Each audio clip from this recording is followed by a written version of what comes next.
ನೀಯುವ ಕಿರುಡಳ್ಳಿನ ಗಣಪಗಾರತಿ ಎತ್ತಿರೆ ಆರತಿ ಎತ್ತಿರೆ ಗಜಮುಖಾದವರೇ ಗಣಪಗೆ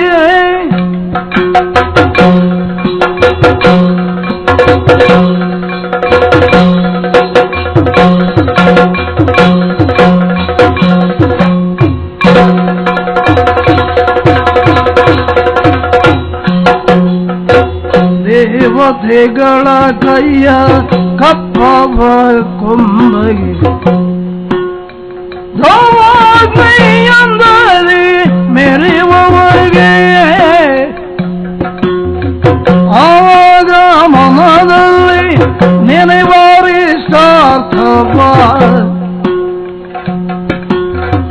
ನೀವ ಗಣೇಶ ಗಾರತಿ ಎತ್ತಿರೆ ಆರತಿ ಎತ್ತಿರೆ ಗಜಮುಖಾದವಗೆ ಗಣಪಗೆ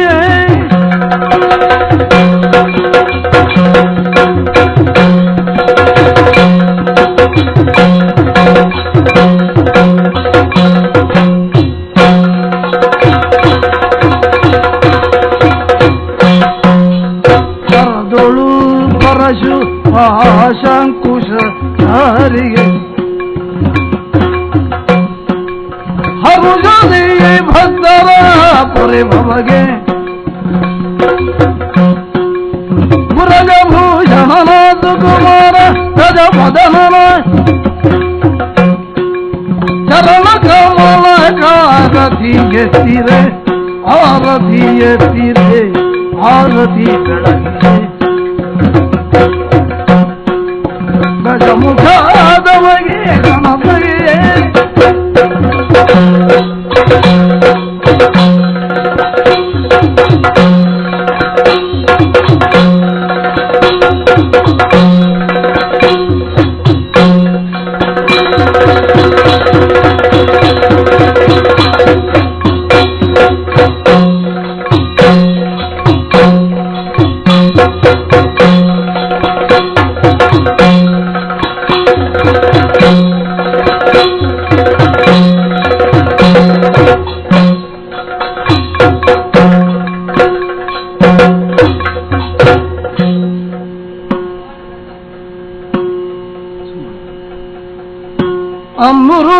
ಅಮೃತದಳನೆದ್ರೆ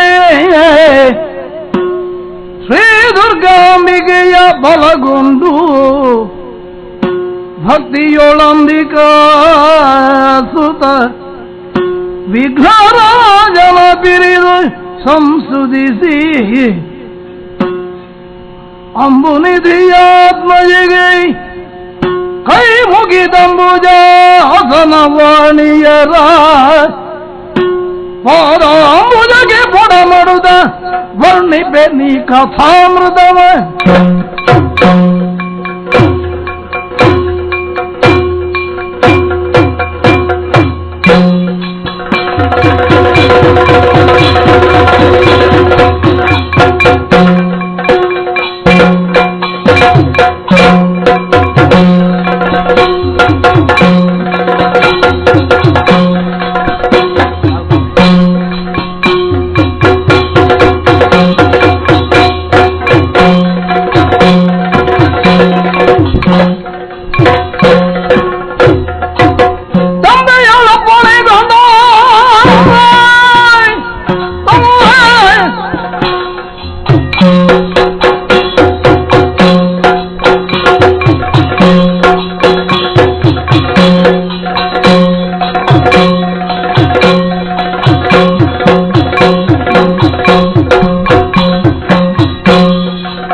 ರೈತ ಹೋಗಿ ನನಗೆ ಏನಿಂದ ನಿಂದಾರಿ ತೊಡಗಿಸಿಕೊಂಡಾಗಿ ಹೋಗಿದೆ. ಮುಂದೇನು ಅನ್ನುವಂತಹ ಪ್ರಶ್ನೆ ನಮ್ಮಪ್ಪಯ್ಯನಿಗೆ ಕಾಡಿದ್ದು. ಮುಂದೇನೊಂದು ಯುದ್ಧ ಬೇಕೋ ಬೇಡವೋ ಅನ್ನುವುದಲ್ಲ ಅವರ ವಿಮರ್ಶೆ. ಯುದ್ಧ ನಿರ್ಣಯವೇ. ಯುದ್ಧದಲ್ಲಿ ಮುಂದುವರಿಯುವಲ್ಲಿ ಮುಂದೇನು, ಯಾವನನ್ನು ಕಳುಹಿಸೋಣ, ಈ ಬಗೆಯ ಯೋಚನೆಯನ್ನು ಹೊಂದಿದ್ದಂತಹ ದಶಕಂಠನವರ ಮುಂಭಾಗದಲ್ಲಿ ಅಪ್ಪಣೆಯನ್ನು ಕೈಗೊಂಡು ದಿವ್ಯ ವರೂಥವನ್ನೇರಿ ನಾನು ಸಿದ್ಧನಾದಮ್ಮ. ಶೀಘ್ರವಾಗಿ ಮುಗಿಬೇಕಿದೆ ನಮ್ಮಪ್ಪಯ್ಯನ ಉದ್ದೇಶ. ಬಹಳ ಬೇಗ ಆಗಬೇಕು ಮಗ. ಧೈರ್ಯ ಹೇಳಿದ್ದೇನೆ, ಸೂರ್ಯಾಸ್ತಮಾನಕ್ಕಿಂತ ಮೊದಲು ವಿರೋಧಿಯನ್ನು ಜಯಿಸದೆ ನಿಮಗೆ ಮುಖ ತೋರಿಸುವುದಿಲ್ಲ, ಅಲ್ಲದಿದ್ರೆ ಉರಿಯ ಕುಂಡವನ್ನಾದರೂ ಹೊಕ್ಕೇನು. ಹೀಗೆ ಪ್ರತಿಜ್ಞಾಬದ್ಧನಾಗಿ ಬಂದ ನಾನು ಉಂಟೆಷ್ಟಯ್ಯ ಮುಗಿಸಲಿಕ್ಕೆ ಸುಲಭವ. 77 ಕೋಟಿ ಕಪಿ ನಾಯಕರಿದ್ದಾರೆ. ಇವರ ಹತ್ರ ಎಲ್ಲ ಒಬ್ಬೊಬ್ಬರ ಹತ್ರ ಹೋರಾಟ ಕೊಟ್ಟರೂ ಸಾಕು, 1 ವರ್ಷ ಬೇಕು ಗೆಲ್ಲಲಿಕ್ಕೆ. 1 ದಿವಸದಲ್ಲಿ ಆಗುವುದ? ಒಂದು ಕೆಲಸ ಮಾಡುವ, ಬ್ರಹ್ಮ ಪ್ರದತ್ತವಾದ ದಿವ್ಯ ವರೂಥ ಉಂಟು, ಮಾಯಾಯುದ್ಧವನ್ನು ಕೈಗೊಂಡು ಕಪಿ ಕಟಕವನ್ನು ಕೆಡಸುತ್ತಾ ಸಾಗೋಣ ಮುಂದೆ.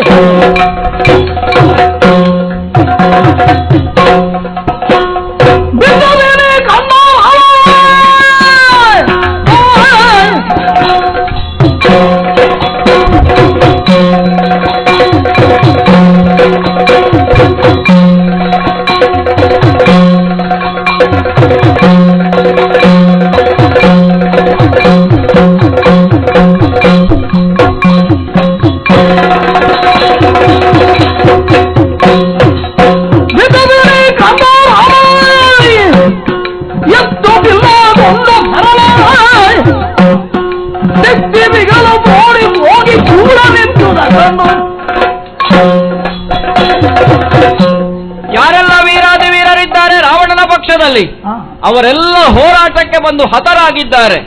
ಹಾಗಾಗಿ ಇನ್ನು ಯಾರೂ ಬರುವುದಕ್ಕಿಲ್ಲ ಅನ್ನುವಂತಹ ನಿಶ್ಚಿಂತ ಭಾವದಿಂದ ಕೋದಂಡವನ್ನು ಕೆಳಗಿರಿಸಿ ನಾನು ಕುಳಿತವನಿದ್ದೆ. ಆದರೆ ಇದೇನು ಅನಿರೀಕ್ಷಿತ, ಎಲ್ಲಿಯೋ ಮೇಲಿನಿಂದ ಶರ ವರ್ಷವೇ ಸುರಿದು ಬರುತ್ತಾ ಇದೆ. ಮಾತ್ರವಲ್ಲ, ನಮ್ಮ ಕಪಿಗಳೆಲ್ಲ ಈ ಹೊತ್ತು ಧರೆಗೆ ಹೊರಗಿದ್ದಾರೆ. ಯಾರು ಯಾಕೆ ಅಂತ ನಾನು ತರ್ಕಿಸುವುದಕ್ಕೇನುಂಟು? ಉಳಿದಿದ್ದಾನೆ ಒಬ್ಬ, ಸದಾಕಾಲ ಕುಟಿಲತೆಯಿಂದಲೇ ವರ್ತಿಸುವವನು ಅಂತ ಹಿಂದೆ ಗರುತ್ಮಂತ ಆಡಿಯಾಗಿದೆ ಇಂದ್ರಜಿತುವಿನ ಕುರಿತಾಗಿ. ಹಾಗಾಗಿ ತಡ ಮಾಡುವುದಕ್ಕಿಲ್ಲ, ಎದ್ದವನಿದ್ದೇನೆ. ಕೋದಂಡವನ್ನು ಹಿಡಿದು ಶಬ್ದವೇದಿ ಶರದಿಂದ ಆತನನ್ನು ಧರೆಗೆ ಪ್ರತ್ಯಕ್ಷೀಕರಿಸ್ತೇನೆ.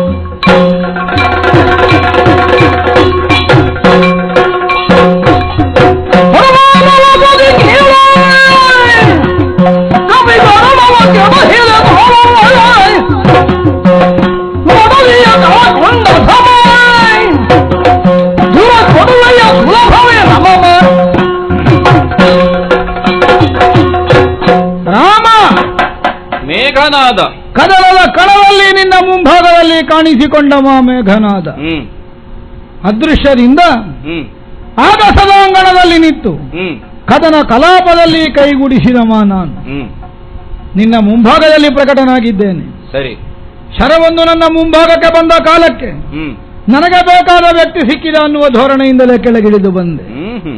ಇಲ್ಲದಿದ್ರೆ ಅದೃಶ್ಯದಿಂದ ಇನ್ನೂ ಮುಂದುವರಿಲಿಕ್ಕೆ ಅವಕಾಶ ಇತ್ತು. ಬೇಡ, ನಮಗದರ ಅವಶ್ಯಕತೆ ಇಲ್ಲ. ಯಾವುದರ ಪ್ರಯೋಜನ ಎಷ್ಟು ಅನ್ನುವುದರ ಬಗ್ಗೆ ಸರಿಯಾದ ಒಂದು ನಿರ್ಣಯವನ್ನು ಹೊಂದಿದಮ ಇಂದ್ರಜಿತ್. ಆದ್ದರಿಂದ ಇನ್ನು ಮಾಯ ಇಲ್ಲ, ನಿನ್ನ ಮುಂದೆ ಪ್ರತ್ಯಕ್ಷನಾಗಿದ್ದೆ. ಮಾನವಪತಿ ಲೋಕದಲ್ಲಿ ವಿಡಂಬನೆಗೆ ಒಂದು ಹೆಸರಾಗಿ ಉಳಿದಿದೆ ನಿನ್ನ ಜೀವನ. ಇವತ್ತಿನ ದಿನ ಪ್ರಪಂಚದಲ್ಲಿ ಯಾವುದು ಇಲ್ಲವೋ ಅದಕ್ಕೆ ರಾಮ ಅಂತ ಹೆಸರು, ಯಾವುದು ಎಟಕುವುದಿಲ್ವೋ ಅದಕ್ಕೆ ರಾಮ ಅಂತ ಹೆಸರು. ಅಲ್ಲಿಗೆ ಬಂದು ಮುಟ್ಟಿದೆ. ಅಯೋಧ್ಯೆ ಸಿಂಹಾಸನಕ್ಕೆ ಹೊರತಾಗಿ ಸತಿ ಸಹಿತ ಕಾಡು ಸೇರಿ ಈಗ ಸತಿಗಾಗಿ ಕಪಿಗಳನ್ನು ಕೂಡಿ ಲಂಕೆಯ ಮೇಲೆ ದಾಳಿಯನ್ನು ಮಾಡಿ ಕಾಳಗದ ಕಣದಲ್ಲಿ ಹೆಂಡತಿಗಾಗಿ ಹೋರಾಟ ಮಾಡಬೇಕಾದಂತಹ ಬಗೆ ಬಂದು ಹೋಗಿದೆ. ಮಡದಿಯ ಕಳಕೊಂಡ ಧಮ. ನಮ್ಮದರಲ್ಲಿ ಉತ್ತಮ ಧಮದ ತೀರ್ಮಾನವೇ ಹಾಗೆ. ಮಡದಿಯರ ಸಂಖ್ಯೆ ಹೆಚ್ಚಾದಾಗ ಉತ್ತಮರಾಗ್ತಾ ಹೋಗುದು. ಸರಿಯಪ್ಪ, ಯಾರ ಮಡದಿಯೋ ಅದು ನಮ್ಮ ಲೆಕ್ಕಾಚಾರ ಹಾಗೆ. ಅಂತೂ ನಿಮ್ಮ ಊರಲ್ಲಿ ಇದ್ರೆ ಆಯ್ತು. ನೀನು ಮಡದಿಯನ್ನು ಕಳ್ಕೊಳ್ಳುತ್ತಾ ಬಂದಿದ್ಯಾ, ಆದ್ದರಿಂದ ಧಮ. ಈಗ ಯುದ್ಧಕ್ಕೆ ಬಂದಿದ್ಯಾ, ಏನು ಸುಲಭ ಅಂತ ಎಣಿಸಿದ್ಯಾನೋ? ಗೆಲ್ಲಲೆನಿಸುವೆಯೋ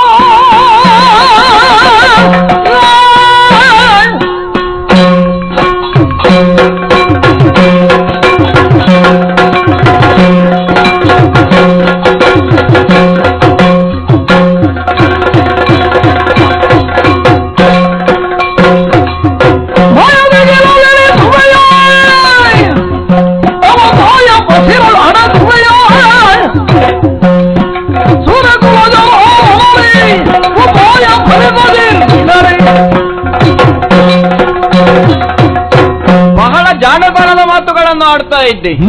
ಯಾವ ಶರದಿಂದ ನಿನ್ನನ್ನು ನಾನು ಧರೆಗೆ ಇಳಿಸಿದನೋ ಅದಲ್ಲ, ಆ ಶರ ಪ್ರಯೋಗವಾದ ಕಾರಣ ಪ್ರತಿಸ್ಪರ್ಧಿ ಒಬ್ಬ ಇದ್ದಾನೆ ಅನ್ನುವ ಕಾರಣಕ್ಕಾಗಿ ಕೆಳಗಿಳಿದೆ ಅಂತ ಆಡ್ತಾ ಇದ್ದೆ. ಬೇಕಾದಾಗ ಪ್ರತ್ಯಕ್ಷ, ಬೇಡದೇ ಇದ್ದಲ್ಲಿ ಅಪ್ರತ್ಯಕ್ಷ. ಏನು ದೇವರ ನೀನು? ದೇವರಿಗಿಂತಲೂ ದೊಡ್ಡ ರಾಮ ಲಕ್ಷ್ಮಣರು ಈಗ ಹೊತ್ತು ಇದ್ದಾರೆ, ಹೋರಾಟ ಮಾಡುವುದಕ್ಕೆ ಪ್ರತಿಸ್ಪರ್ಧಿಗಳಾಗಿ ಅವರು ಶಕ್ತರೇ ಇದ್ದಾರೆ. ಇದನ್ನು ಅರಿತು ನಮ್ಮ ಕಪಿಕಟಕದ ಮೇಲೆ ನೀನು ಅದೃಶ್ಯನಾಗಿ ನಿಂತು ಬಾಣ ಪ್ರಯೋಗ ಮಾಡಿದ. ನಿನ್ನ ಹಿಂಬಾಲಕರಲ್ವ ಅವರು? ನಾವು ಹೊಡೆಯುವ ಕ್ರಮ ಹಾಗೆ, ಮೊದಲು ಹಿಂಬಾಲಕರಿಗೆ ಹೊಡೆಯುವುದು, ಮೊದಲು ನಾಯಕರಿಗೆ ಹೊಡೆದರೆ ಮರು ದಿವಸ ಹಿಂಬಾಲಕರ ಬೊಬ್ಬೆಯಲ್ಲಿ ಕೂತುಕೊಳ್ಳಿಕ್ಕಾಗುದಿಲ್ಲ. ಮೊದಲು ಹಿಂಬಾಲಕರಿಗೆ ಹೊಡೆದು, ಹಾಗಾಗಿ ಸಂಪೂರ್ಣವಾಗಿ ಅವರು ಧರೆಗೆ ಹೊರಗುವುದಕ್ಕೆ ಮೊದಲೇ ಶಬ್ದವೇದಿ ಶರದಿಂದ ನಿನ್ನನ್ನು ಧರೆಗೆ ಇಳಿಸಿದವನಿದ್ದೇನೆ, ಮೇಲಿನಿಂದ ಕೆಳಗಿಳಿದವ. ಇಂದ್ರಾರಿ, ಹೋರಾಟದಲ್ಲಿ ಗೆಲ್ಲುತ್ತೇನೆ, ದುರ ಕೊಡುವುದೇನು ಸುಲಭವೇ ಅಂತ ಕೇಳ್ತಾ ಇದ್ದೆ. ಮಾಯೆಯಲ್ವ ಎಷ್ಟಾದ್ರು ಮಾಯಾವಿಯಾಗಿ ಹೋರಾಟವನ್ನು ಮಾಡಿದವನು ಮತ್ತು ಈ ಹೊತ್ತು ಮಾಡುತ್ತಿರುವವನು ನೀನು. ನಮ್ಮ ಕೊರಳಲ್ಲಿಯೋ ನಮ್ಮ ಕೈಯಲ್ಲಿಯೋ ಚಿನ್ನದ ಒಂದು ಆಭರಣ ಇರುತ್ತದೆ, ನಮ್ಮ ಅಲಕ್ಷ್ಯದಿಂದ ನಾವು ಅದನ್ನು ಕಳಕೊಳ್ಳುವುದು ಬೇರೆ ಅಲ್ಲ. ನಮ್ಮ ಆಭರಣವನ್ನು ಮನೆಯಲ್ಲಿ ಭದ್ರವಾಗಿ ಇಟ್ಟಿರ್ತೇವೆ, ನಾವು ಮನೆಯಲ್ಲಿ ಇಲ್ಲದ ಹೊತ್ತಿಗೆ ಕಳ್ಳನವರು ಬಂದು ಬಾಗಿಲನ್ನು ಮುರಿದು ಅಪಹರಿಸಿಕೊಂಡು ಹೋಗುವುದು ಬೇರೆ. ನಿನಗದನ್ನು ಇಟ್ಟುಕೊಳ್ಳುವುದಕ್ಕೆ ಸಾಧ್ಯವಾಗಿಲ್ಲ ಅಂತ ಹೇಳಿದರೆ ಅದು ದುರ್ಬಲವಾದ ವಾದವಾಗಿ ಹೋಗ್ತದೆ. ಹಾಗಾಗಿ ಮಾಯೆಯಿಂದ ನನ್ನವಳನ್ನು ಅಪಹರಿಸಿದವರು ನೀವು, ಮಾಯೆಯಿಂದಲೇ ಈ ಹೊತ್ತು ಹೋರಾಟವನ್ನು ಮಾಡುತ್ತಿರುವವರು ನೀವು. ನೀನೊಮ್ಮೆ ನೆನಪಿಸಿಕೊ, ಈ ಲಂಕೆಗೆ ಪ್ರವೇಶವಾಗಿ ಪ್ರಪ್ರಥಮವಾಗಿ ಕಪಿಗಳ ಜೊತೆಗೆ ಹೋರಾಟವನ್ನು ಮಾಡುತ್ತಿರುವ ಕಾಲದಲ್ಲಿ ಅಂಗದನು ನಿನ್ನನ್ನು ಯುದ್ಧದಲ್ಲಿ ಸೋಲಿಸಿದವನಿದ್ದಾನೆ. ನಿನ್ನ ಸಾರಥಿಯನ್ನು, ನಿನ್ನ ಕುದುರೆಗಳನ್ನು, ನಿನ್ನ ರಥವನ್ನು ಇಲ್ಲವಾಗಿಸಿದ ಕಾಲಕ್ಕೆ ಹತಾಶನಾಗಿ ಮತ್ತೆ ನೀನು ಅದೃಶ್ಯನಾಗಿ ನಿಂತು ಹೋರಾಟಕ್ಕೆ ತೊಡಗಿದವ. ಹಾಗಾದ್ರೆ ಮಾಯಾವಿ ಅಲ್ಲದೆ ಪ್ರತ್ಯಕ್ಷವಾಗಿ ಬಂದು ನಿಂತು ಹೋರಾಟಕ್ಕೆ ತೊಡಗಿದರೆ ಕಪಿಗಳ ಜೊತೆಗೂ ನಿನ್ನಿಂದ ಸಾಧ್ಯವಾಗುವುದಕ್ಕಿಲ್ಲ. ಹಾಗಿರುವಾಗ ಸೂರ್ಯಕುಲ ಜನಾದಂತಹ ಈ ರಾಮನಲ್ಲಿ ಹೋರಾಟ ಅನ್ನುವುದು ಸುಲಭ ಸಾಧ್ಯ ಅಂತ ಭಾವಿಸಬೇಡ. ಪ್ರಪಂಚದಲ್ಲಿ ಎಲ್ಲಿ ಬೇಕಾದರೂ ಅಡಗು. ಕತ್ತಲಿನ ಹೊತ್ತಿನಲ್ಲಿ ಬಯಲಿನ ಮಧ್ಯೆ ನಿಂತು ನಾವು ಅಡಗಿದ್ದು ಅಂತ ಭಾಸವಾಗ್ತದೆ, ಆದ್ರೆ ಸೂರ್ಯೋದಯವಾದಾಗ ಗೊತ್ತಾಗ್ತದೆ ನಾವು ನಿಂತದ್ದು ಬಯಲಿನಲ್ಲಿ ಅಂತ. ಪ್ರಪಂಚದಲ್ಲಿ ಎಲ್ಲಿ ಬೇಕಾದರೂ ಅಡಗು, ನಿನ್ನನ್ನು ಬಿಡಲಾರೆ. ಆದ್ರೆ ಒಂದು ಕ್ಷಮೆ ಉಂಟು ನಿನಗೆ, ಸಾಧ್ವಿಯಾದಂತಹ ನಿನ್ನ ತಾಯಿಯಾದಂತಹ ಮಂದೋದರಿ ದೇವಿಯ ಗರ್ಭದಲ್ಲೇ ಮರಳಿ ನೀನು ಹೋಗಿ ಅಡಗಿದೆ ಅಂದ್ರೆ ನಿನ್ನನ್ನು ನಾನು ಬಿಡ್ತೇನೆ, ಇಲ್ಲದಿದ್ದರೆ ನಿನ್ನನ್ನು ವಧಿಸ್ತೇನೆ ಈ ಹೊತ್ತು.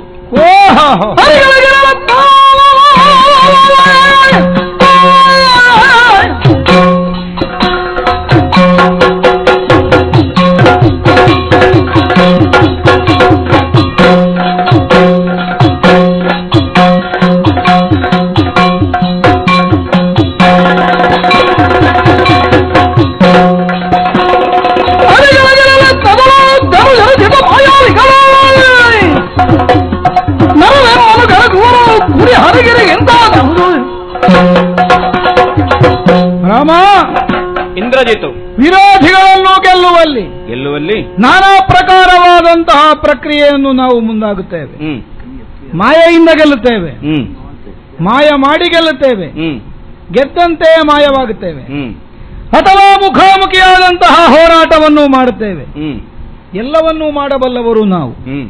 ಆಯ್ಕೆಯ ಸ್ವಾತಂತ್ರ್ಯ ನಮಗಿರುವುದು. ಗೆಲ್ಲುವುದಕ್ಕೆ ಸಾಧ್ಯವಾಗದೆಯೂ ಮಾಯವಾಗುತ್ತೀರಿ ಅಂತ ಆಡಿದ್ದು ನಾನು. ಹಾಗಲ್ಲ, ಗೆಲ್ಲುವುದಕ್ಕೆ ಸಾಧ್ಯವಾಗದೆ ಮಾಯವಾಗುವುದಲ್ಲ, ಆ ಕ್ಷಣದಲ್ಲಿ ನಾವು ಮಾಯವಾಗುವುದೇ ನಮ್ಮ ಗೆಲುವು. ಓಹೋ, ಅದು ಗೆಲುವಿನ ಮತ್ತೊಂದು ಮುಖ, ನಮ್ಮನ್ನು ಹುಡುಕುವಂತಹ ಬಗೆಯಾಗುತ್ತದೆ. ಆದ್ದರಿಂದ ಗೆಲ್ಲುವುದಕ್ಕಾಗದೆ ಮಾಯ ಆದದ್ದು ಅಂತ ಅರ್ಥ. ನಡೆದುಕೊಂಡು ಹೋದವನು ಗೊತ್ತಿಲ್ಲದೆ ಎಡವಿ ಬೀಳುತ್ತಾನೆ. ಎಡವಿ ಬಿದ್ದ ಮೇಲೆ ಹೇಳುವುದು, ಅದು ಭೂಮಿಯಲ್ಲಿ ಏನೋ ಒಂದು ವಸ್ತು ಇತ್ತು, ಅದನ್ನು ಹೆಕ್ಕುವುದಕ್ಕಾಗಿ ನಾನು ಬಿದ್ದದ್ದು, ಎಡವಿದ್ದಲ್ಲ ಅಂತ ಹೇಳುವ ಹಾಗಾಗಬಾರದು. ನೋಡಿದವನಿಗೆ ಕಾಣುವಾಗೆ ಬೇಕದು. ಬಿದ್ದವನಾದ್ರೂ ಹೇಳುವಾಗ ಒಂದು ಏನಾದ್ರೂ ಒಂದು ಹೆಕ್ಕಿ ಎದ್ರೆ ಗೊತ್ತಾಗ್ತದೆ ನಮ್ಮ ಹೆಕ್ಕುವುದಕ್ಕಾಗಿ ಬಿದ್ದಿದ್ದಾನೆ ಅಂತ. ನೀವೆಲ್ಲ ಹೇಳಿ ತೋರಿಸುವರು, ನಾವು ಹೆಕ್ಕಲಿಕ್ಕೆ ಬಿದ್ದದ್ದು ನೋಡುವ, ಏನು ಹೆಕ್ಕುತ್ತೆ ಈ ಸಲ. ನಾವು ಬಿದ್ದಲ್ಲಿಂದ ಆದ್ರೂ ಹೆಕ್ಕದೆ ಹೋಗುವ ಜಾತಿಯವರಲ್ಲ. ಆದ್ದರಿಂದ ನಿಮಗೂ ನಮಗೂ ಬಹಳ ವ್ಯತ್ಯಾಸ ಇದೆ. ಪರಮ ವೇದಾಂತವನ್ನೇ ಜೀವನದಲ್ಲಿ ಒಪ್ಪಿಕೊಂಡಂತಹ ಒಬ್ಬ ಸಾಧಕನಾದರೂ ಹೇಳುವುದನ್ನೇ, ಏನನ್ನು? ಅರಿಗಳ ಗೆಲು ಯತ್ನದೊಳು. ಹೌದಪ್ಪ, ಅವ ಹೇಳುವ ಅರಿಗಳು ಬೇರೆ, ಅರಿಗಳ ಗೆಲು ಯತ್ನದೊಳು. ಲೌಕಿಕವಾದ ವ್ಯವಹಾರದಲ್ಲಿ ತೊಡಗಿ ಸದಾಕಾಲ ವಿಜಯವನ್ನೇ ಕಾಂಕ್ಷಿಸುವ ನಮ್ಮಂತಹ ಲೌಕಿಕರು ಹೇಳುವುದು ಅದನ್ನೇ. ಏನನ್ನು? ಅರಿಗಳ ಗೆಲು ಯತ್ನದೋಳು. ಯಾನ್ ಯತ್ನ ಮಾಡಿ ಆದ್ರೂ ಅದಿತ್ತು. ವಿರೋಧಿಗಳನ್ನು ಮೊದಲು ಗೆಲ್ಲು ಯತ್ನ ಮಾಡಬೇಕು. ಹೌದು, ಗೆಲು ಯತ್ನದೋಳು, ಮರಳಿ ಯತ್ನ, ಪ್ರಯತ್ನ ಬೇಕಾಗುತ್ತದೆ. ಈ ಬಗೆಯಿಂದ ಹಲವು ಸಲ ಮುಖಾಮುಖಿಗಳಾಗಬೇಕಾಗುತ್ತದೆ. ಸರಿ, ಒಂದೇ ಸಲಕ್ಕೆ ಹಿಂದೆ ಹೋಗುವ ಪ್ರಶ್ನೆ ಇಲ್ಲ. ಯಾರದ್ದೋ ಒತ್ತಾಯಕ್ಕೆ ಯುದ್ಧ ತೊಡಗಿದ್ದಲ್ಲ, ನಾವು ನಮ್ಮ ನಿರ್ಣಯದಿಂದ ತೊಡಗಿದ್ದು. ಯಾವ ಬಗೆಯಿಂದ ಯುದ್ಧದಲ್ಲಿ ನಾವು ವಿರೋಧಿಗಳನ್ನು ಎದುರಿಸ್ತೇವೆ ಅದರ ಆಯ್ಕೆ ಎದುರಿನವನಿಗೆ ಬಿಟ್ಟದ್ದಲ್ಲ, ನಮಗೆ ಸಂಬಂಧಿಸಿದ್ದು. ನಮಗೆ ಮಾಯೆ ಆ ರೀತಿ ಹೊತ್ತು ಅಂತ ಕಂಡ್ರೆ ಮಾಯೆ, ಮುಖಾಮುಖಿ ಅಂತ ಕಂಡ್ರೆ ಮುಖಾಮುಖಿ, ಮಾಯೆಯೂ ಮುಖಾಮುಖಿ ಅಂತ ಕಂಡ್ರೆ ಎರಡು. ಹೀಗೆ ಮಾಡಿ ವಿರೋಧಿಗಳನ್ನು ಗೆಲ್ಲುವಂತಹ ಸಾಮರ್ಥ್ಯವನ್ನು ಹೊಂದಿದವರು. ಮಾಯೆ ಅನ್ನುವುದು ನಾವೇ ನಿರ್ಮಿಸಿಕೊಂಡಂತಹ ನಮ್ಮ ಒಂದು ಚಾತುರ್ಯ. ಅದರಿಂದ ಎಷ್ಟು ಸಾಧ್ಯವಾಗಬೇಕು ಅನ್ನುವುದರ ಬಗ್ಗೆ ನಮಗೊಂದು ಪೂರ್ವ ಸಂಕಲ್ಪ ಉಂಟು. ಅದಕ್ಕಿಂತ ಹೆಚ್ಚು ಅದರಿಂದ ಮಾಡ್ಲಿಕ್ಕಿಲ್ಲ. ಅದೇ ಮಾಡುವುದಾದ್ರೆ ಈಗ ನೀನು ಶರದಿ ದಾಟಿ ಇಲ್ಲಿಗೆ ಬರ್ಲಿಕ್ಕುಂಟ, ಕಾಪಿಬಾಳೆ ಸೇರ್ಲಿಕ್ಕುಂಟ, ಮಾಯಕರಿಂದ ನಿನ್ನನ್ನು ಪಂಚವಟ್ಟಿಯಲ್ಲಿಯೇ ಮುಗಿಸಿ ನಮಗೆ ಸೀತೆಯನ್ನು ತರಲಿಕ್ಕೆ ಆಗುದಿಲ್ಲ. ನಮಗದಿಲ್ಲ ಉದ್ದೇಶ. ನಾವು ಹುಲಿ ಬೇಟೆಯಾಡಿದಾಗ ಅರ್ಧ ಜೀವ ಹೋಗುವಷ್ಟು ಮಾತ್ರ ಹೊಡೆಯುವುದು. ಮತ್ತದು ಮೆಲ್ಲಗೆ ಕೈಕಾಲು ಒದ್ದಾಡಿಕೊಂಡಿರುವಾಗ ದೂರ ನೋಡಿ ಕೂತು ಚಂದ ನೋಡುದು. ಆಹಾ, ನಮಗದರಿಂದ ಒಂದು ಆನಂದ ಸಿಗ್ತದೆ. ಯಾವಾಗ ಅದು ಕೈಕಾಲು ಹೊಡೆಯುವುದನ್ನು ನಿಲ್ಲಿಸ್ತದೆ ಆಗ ಮೆಲ್ಲಗೆ ಮತ್ತೊಂದು ಹೊಡೆಯುವುದು. ಆಗ ಕೈಕಾಲು ಚಡಪಡಿಸುವಾಗ ಮತ್ತೆ ನಮಗೆ ಸಂತೋಷ ಆಗುವುದು. ರಾಕ್ಷಸರ ಗೆಲುವು ಅಂದ್ರೆ ಹಾಗೆ. ಒಂದೇ ಸಲಕ್ಕೆ ವಿರೋಧಿಗಳನ್ನು ನಾವು ನಾಶ ಮಾಡುವುದಿಲ್ಲ. ನೀವು ಕ್ಷಣ ಕ್ಷಣಕ್ಕೆ ಅಂಗುಲ ಸೋತು ನಾಶ ಆಗಬೇಕು. ರಾಮ, ಅಯೋಧ್ಯೆಯ ರಘುವರನಾಗಿ ನಿನಗೆ ಬಂದ ಪರಿಭವವನ್ನು ಒಂದು ಕ್ಷಣಕ್ಕೆ ಯೋಚಿಸು. ಏನು? ಎಲ್ಲ ಕೈಯಲ್ಲಿದ್ದದನ್ನು ಕಳ್ಕೊಂಡಿದ್ದಿ, ಹೊಸ ಸಂಪಾದನೆ ಅಂತ ಮಾಡಿದ್ದಿ. ಆದರೆ ಯಾರನ್ನು? ಕೇವಲ ವನೌಕಸರನ್ನು, ಅವರ ಸ್ನೇಹವನ್ನು ಹೊಂದಿ ಲಂಕೆಯ ಮೇಲೆ ಅಭಿಯೋಗವನ್ನು ನಡೆಸಿ ಗೆಲುವನ್ನು ಹೊಂದಬಹುದು ಅಂತ ಯೋಚಿಸಿದ್ದಿ. ಮುಖಾಮುಖಿಯಾದ ಯುದ್ಧವಲ್ಲಾದರೂ ಮೇಘನಾದನ ಸತ್ವ ಏನು? ಇದನ್ನು ಈಗಾಗಲೇ ನಿನಗೆ ಎರಡೆರಡು ಬಾರಿ ಕಾಣಿಸಿದವನ. ಸರಿ ಸರಿ, ಮಲಗಲಿಲ್ವ ನೀನಿಲ್ಲಿ? ಮಲಗಿದ್ದೆ, ಇದೇ ಜಾಗದಲ್ಲಿ ಮಲಗಲಿಲ್ಲ. ಇಲ್ಲೇ ಮಲಗಿದ್ದೆ, ಆಮೇಲೆ ಎದ್ದಿದ್ದೇನೆ. ಹೇಳು. ಹಾಗಿದ್ರೆ ನೀನು ಆವತ್ತಿಗೆ ಮಲಗಿದ್ದೆ ಅನ್ನುವುದಕ್ಕಾಗಿ ನಿನಗಿನ್ನು ಹೋರಾಡುವ ಅಧಿಕಾರ ಇಲ್ಲ ಅಂತ ಮರುದಿವಸ ನಾವು ಘೋಷಣೆ ಮಾಡ್ಲಿಕ್ಕೆ ಉಂಟು? ಇಲ್ಲ. ಮರುದಿವಸ ನಿನ್ನ ಹೋರಾಟಕ್ಕೆ ಬಂದ್ರೆ ನಮ್ಮದು ಹೋರಾಟ ಉಂಟು. ಹಾಗಾಗಿ ಒಮ್ಮೆಗೆ ಸೋತ್ರೆ ಸೋಲಲ್ಲ. ಯಾವನ ಒಬ್ಬನಲ್ಲಿ ನಾನು ಒಂದು ಕಾಲಕ್ಕೆ ರಥ ಕಳ್ಕೊಂಡಿದ್ದೇನೆ, ಸಾರಥಿ ಕಳ್ಕೊಂಡಿದ್ದೇನೆ ಅಂದ ಮಾತ್ರಕ್ಕೆ ಕೈಲಾಗದೇ ಇದ್ದವನು ಅಂತ ಅದರ ಅರ್ಥ ಅಲ್ಲ. ಒಂದೊಂದು ಸಲ ಕಳಕೊಳ್ಳುವುದು ಸಂತೋಷ ಕೊಡುತ್ತದೆ. ಹೋಯ್, ಮೊನ್ನೆ ನಮ್ಮಲ್ಲಿ ಅಷ್ಟು ಹೋಯ್ತು, ಮೊನ್ನೆ ನಮ್ಮಿಂದ ಇಷ್ಟು ಹೋಯ್ತು, ಅದೊಂದು ದೊಡ್ಡಸ್ತಿಗೆ ನಮ್ಗೆ. ಹಾಗಾಗಿ ಕಳಕೊಳ್ಳುವುದರಲ್ಲಿ ಒಂದು ಹೆಗ್ಗಳಿಕೆ ಉಂಟು. ಇಲ್ಲದಿದ್ದರೆ ಗಳಿಸಿದ್ಯಾಕೆ ಬೇಡುವ? ಸರಿ, ಕಳಕೊಳ್ಳುವುದೇ ಇಲ್ಲ ಅಂತ ಆದ್ರೆ ಅವನಿಗೆ ಜಿಪುಣ ಅಂತ ಹೆಸರು. ನಮ್ಮದು ವ್ಯವಹಾರ ಉಂಟು, ತೊಡಗಿಸಿಕೊಳ್ತೇವೆ, ಲಾಭವೂ ಉಂಟು, ನಷ್ಟವೂ ಉಂಟು. ಆಮೇಲೆ ಬೇಕಾದ್ರೆ ಪಡ್ಕೊಳ್ತೇವೆ. ನಷ್ಟ ಆದ್ರೆ ಅದರ ಎರಡು ಪಾಲು ಮತ್ತೆ ಲಾಭ ಮಾಡಿಕೊಳ್ತೇವೆ. ಈ ಬಗೆಯಿಂದ ವ್ಯವಹಾರದಲ್ಲಿ ತೊಡಗಿಸಿಕೊಂಡವರು. ಇಂದಿನ ದಿನ ನರರಾದ ನೀವು ಬಂದರೆ ಕುರಿ ಹರಿಗಿದಿರಾದಂತಹುದು ಜತನ ಜಾಗ್ರತೆ ಎಚ್ಚರ ಜೋಕೆ. ಈ ಮೊದಲು ಹೋರಾಟ ಮಾಡಿದ್ದೆ ಹೇಗೆ ನೀವು?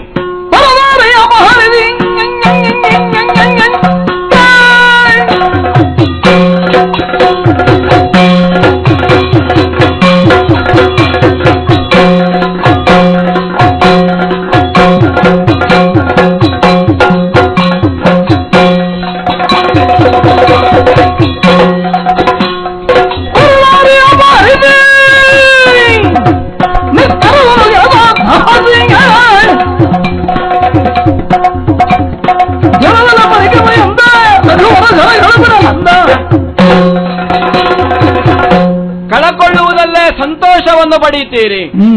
ಆದ್ರೆ ಅದು ನಿಮ್ಮಂತೆ ಆದ್ರೆ ಆದೀತು. ಯಾರ್ಯಾರೋ ಕೈಯಿಂದಲೋ ತಂದು ಅದನ್ನು ಕಳಕೊಂಡು ಸಂತೋಷ ಪಡ್ತೀರಲ್ಲ ಅಂತ ನನಗೆ ವ್ಯಥೆ ಆಗುವುದರಲ್ಲೇ ದೊಡ್ಡ ಸಂತೋಷ ಇರುವುದು. ಏನು ದೊಡ್ಡ ಸ್ಥಿಕೆ ಅದು?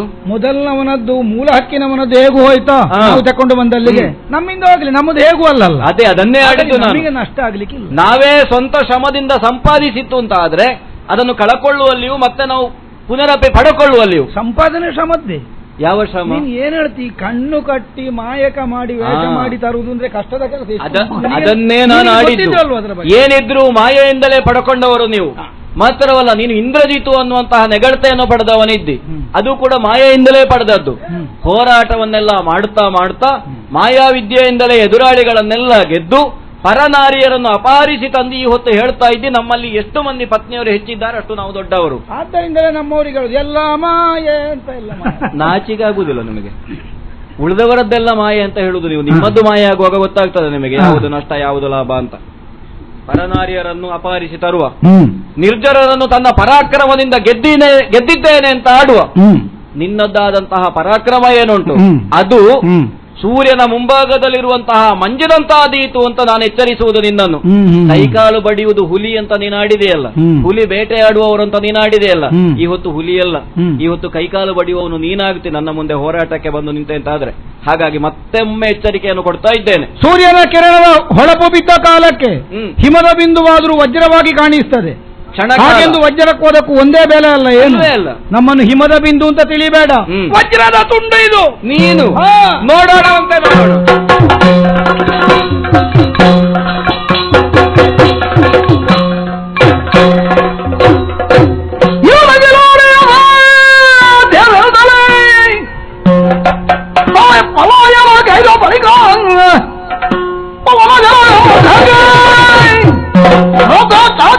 ತಡೆದಿಂದ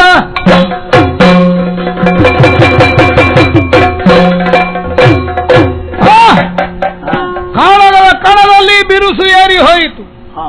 ನಾನಾ ಬಗೆಯ ಅಸ್ತ್ರ ಪ್ರಯೋಗವಾದರೂ ಗೆಲುವನ್ನು ಕಂಡುಕೊಳ್ಳುವುದಕ್ಕೆ ಸಾಧ್ಯ ಆಗಲಿಲ್ಲ. ಇವನ ಗೆಲುವಡ ಅಸಾಧ್ಯ ಅಲ್ಲ. ಅಸಾಧ್ಯ ಅಂದ್ರೆ ಗೆಲ್ಲಿಕ್ಕೆ ಆಗುದಿಲ್ಲ ಅಂತಲ್ಲ, ಗೆಲ್ಲಿಕ್ಕೆ ಆಗ್ತದೆ. ನಮಗೆ ಅಭ್ಯಾಸ ಉಂಟು, ಎರಡೆರಡು ಸಲ ಗೆದ್ದಿದ್ದೇವೆ ನಾವು. ಹಾಗೆ ಗೆಲ್ಲಿಕ್ಕೆ ಆಗುದಿಲ್ಲ ಅನ್ನೋ ಪ್ರಶ್ನೆಯಲ್ಲ, ಈಗಕ್ಕ ಸಾಧ್ಯ. ಹಾಗಿದ್ರೆ ಅದಲ್ಲ, ನಾವು ಎದುರಾಳಿಯಲ್ಲಿ ಹೋರಾಡಿ ಅವನನ್ನು ಸೋಲಿಸಿ ನಾವು ಗೆಲುವನ್ನು ಹೊಂದುವುದೊಂದು. ಕೆಲವು ಸಂದರ್ಭಗಳಲ್ಲಿ ಅದೊಂದೇ ಅಲ್ಲ, ಒಳ್ಳೆ ಉತ್ಸಾಹದಲ್ಲಿ ಬಂದು ಹೋರಾಟಕ್ಕೆ ನಿಂತಾಗ ನಾವು ಏನಿಲ್ಲದೆ ಅಲ್ಲಿಂದ ಜಾಗದೆ ಪಲಾಯನ ಮಾಡು. ಆಗ ಬಂದವ ಅರ್ಧಕ್ಕರ್ಧ ಸೋಲ್ತಾನೆ. ಅವನ ಉತ್ಸಾಹ ಬರ್ತದೆ, ಎಲ್ಲಿಗೆ ಅವನ ಮೈಗೆ ಗುದ್ದಿಕೊಳ್ಬೇಕಷ್ಟೆ. ತಪ್ಪಿಸಿಕೊಂಡು ಬಂದಿದ್ದೇನೆ ಅಲ್ಲಿಂದ. ಹೋಯ್ ಮೋಸ ನಮ್ಮದೇ. ನಮಗೆ ಆವೇಶ ಬಂದ್ರೆ ಕಾರ್ಯಕ್ರಮದ ಸಂಯೋಜನೆ ತಪ್ಪಿ ಹೋಗುದು. ಹೌದಪ್ಪ, ಅದು ಶೀಘ್ರದಲ್ಲಿ ಮುಗಿಬೇಕು ಅಂತ ಇದ್ರೆ ಹೀಗೋದ್ರೆ ಆಗುದಿಲ್ಲ. ಯಾಕೆಂದ್ರೆ ಇಲ್ಲಿ ಮುಗಿಸಿದ್ರೆ ಅವ ಎಬ್ಬಿಸ್ತಾನೆ. ಮತ್ತೆ ಮೊನ್ನೆಗೆ ಎರಡೆರಡು ಸಲ ಮಲಗಿಸಿದಾಗಲೂ ಅವ ಎಬ್ಬಿಸಿಲ್ವಾ ಹನುಮಂತ? ಅವ ಎಲ್ಲಿಂದಲೋ ಹೋಗಿ ತಕೊಂಡು ಬರ್ತಾನೆ ಮೂಲಿಕೆ, ತೆಕ್ಕೊಂಡು ಬಂದು ಇವರನ್ನೆಲ್ಲ ಎಬ್ಬಿಸ್ತಾನೆ. ಮತ್ತೆ ರಾಮನನ್ನು ಹೊಡೆದರೆ ವೃಥಾಶ್ರಮ, ಯಾವ ಪ್ರಯೋಜನವೂ ಇಲ್ಲ. ಸುಮ್ಮನೆ ಯಾಕೆ ನಾವು ಹೊಟ್ಟನ್ನು ಗುದ್ದಬೇಕು? ಭತ್ತ ಗುದ್ದಿದ್ರೆ ಆದ್ರೂ ಕಾಳು ಸಿಗ್ತದೆ. ಹಾಗಾಗಿ ಪ್ರಯೋಜನ ಇಲ್ಲದೆ ಇದ್ದ ಕೆಲಸ ಮಾಡಬಾರದು ಅಂತ ರಾಮನ ಕಾಳಗ ಸದ್ಯಕ್ಕೆ ಬೇಡ ಅಂತ ನಿಂತಿದ್ದೇನೆ. ಹಾಗೆಂತ ರಾಮನಲ್ಲಿ ಹೋರಾಡ್ಲಿಕ್ಕೆ ಉಂಟು, ಹನುಮಂತನನ್ನು ಮಲಗಿಸಿದ ಮೇಲೆ. ಹಾಗಾಗಿ ಹಾರಿಸುವ ಹನುಮಂತ.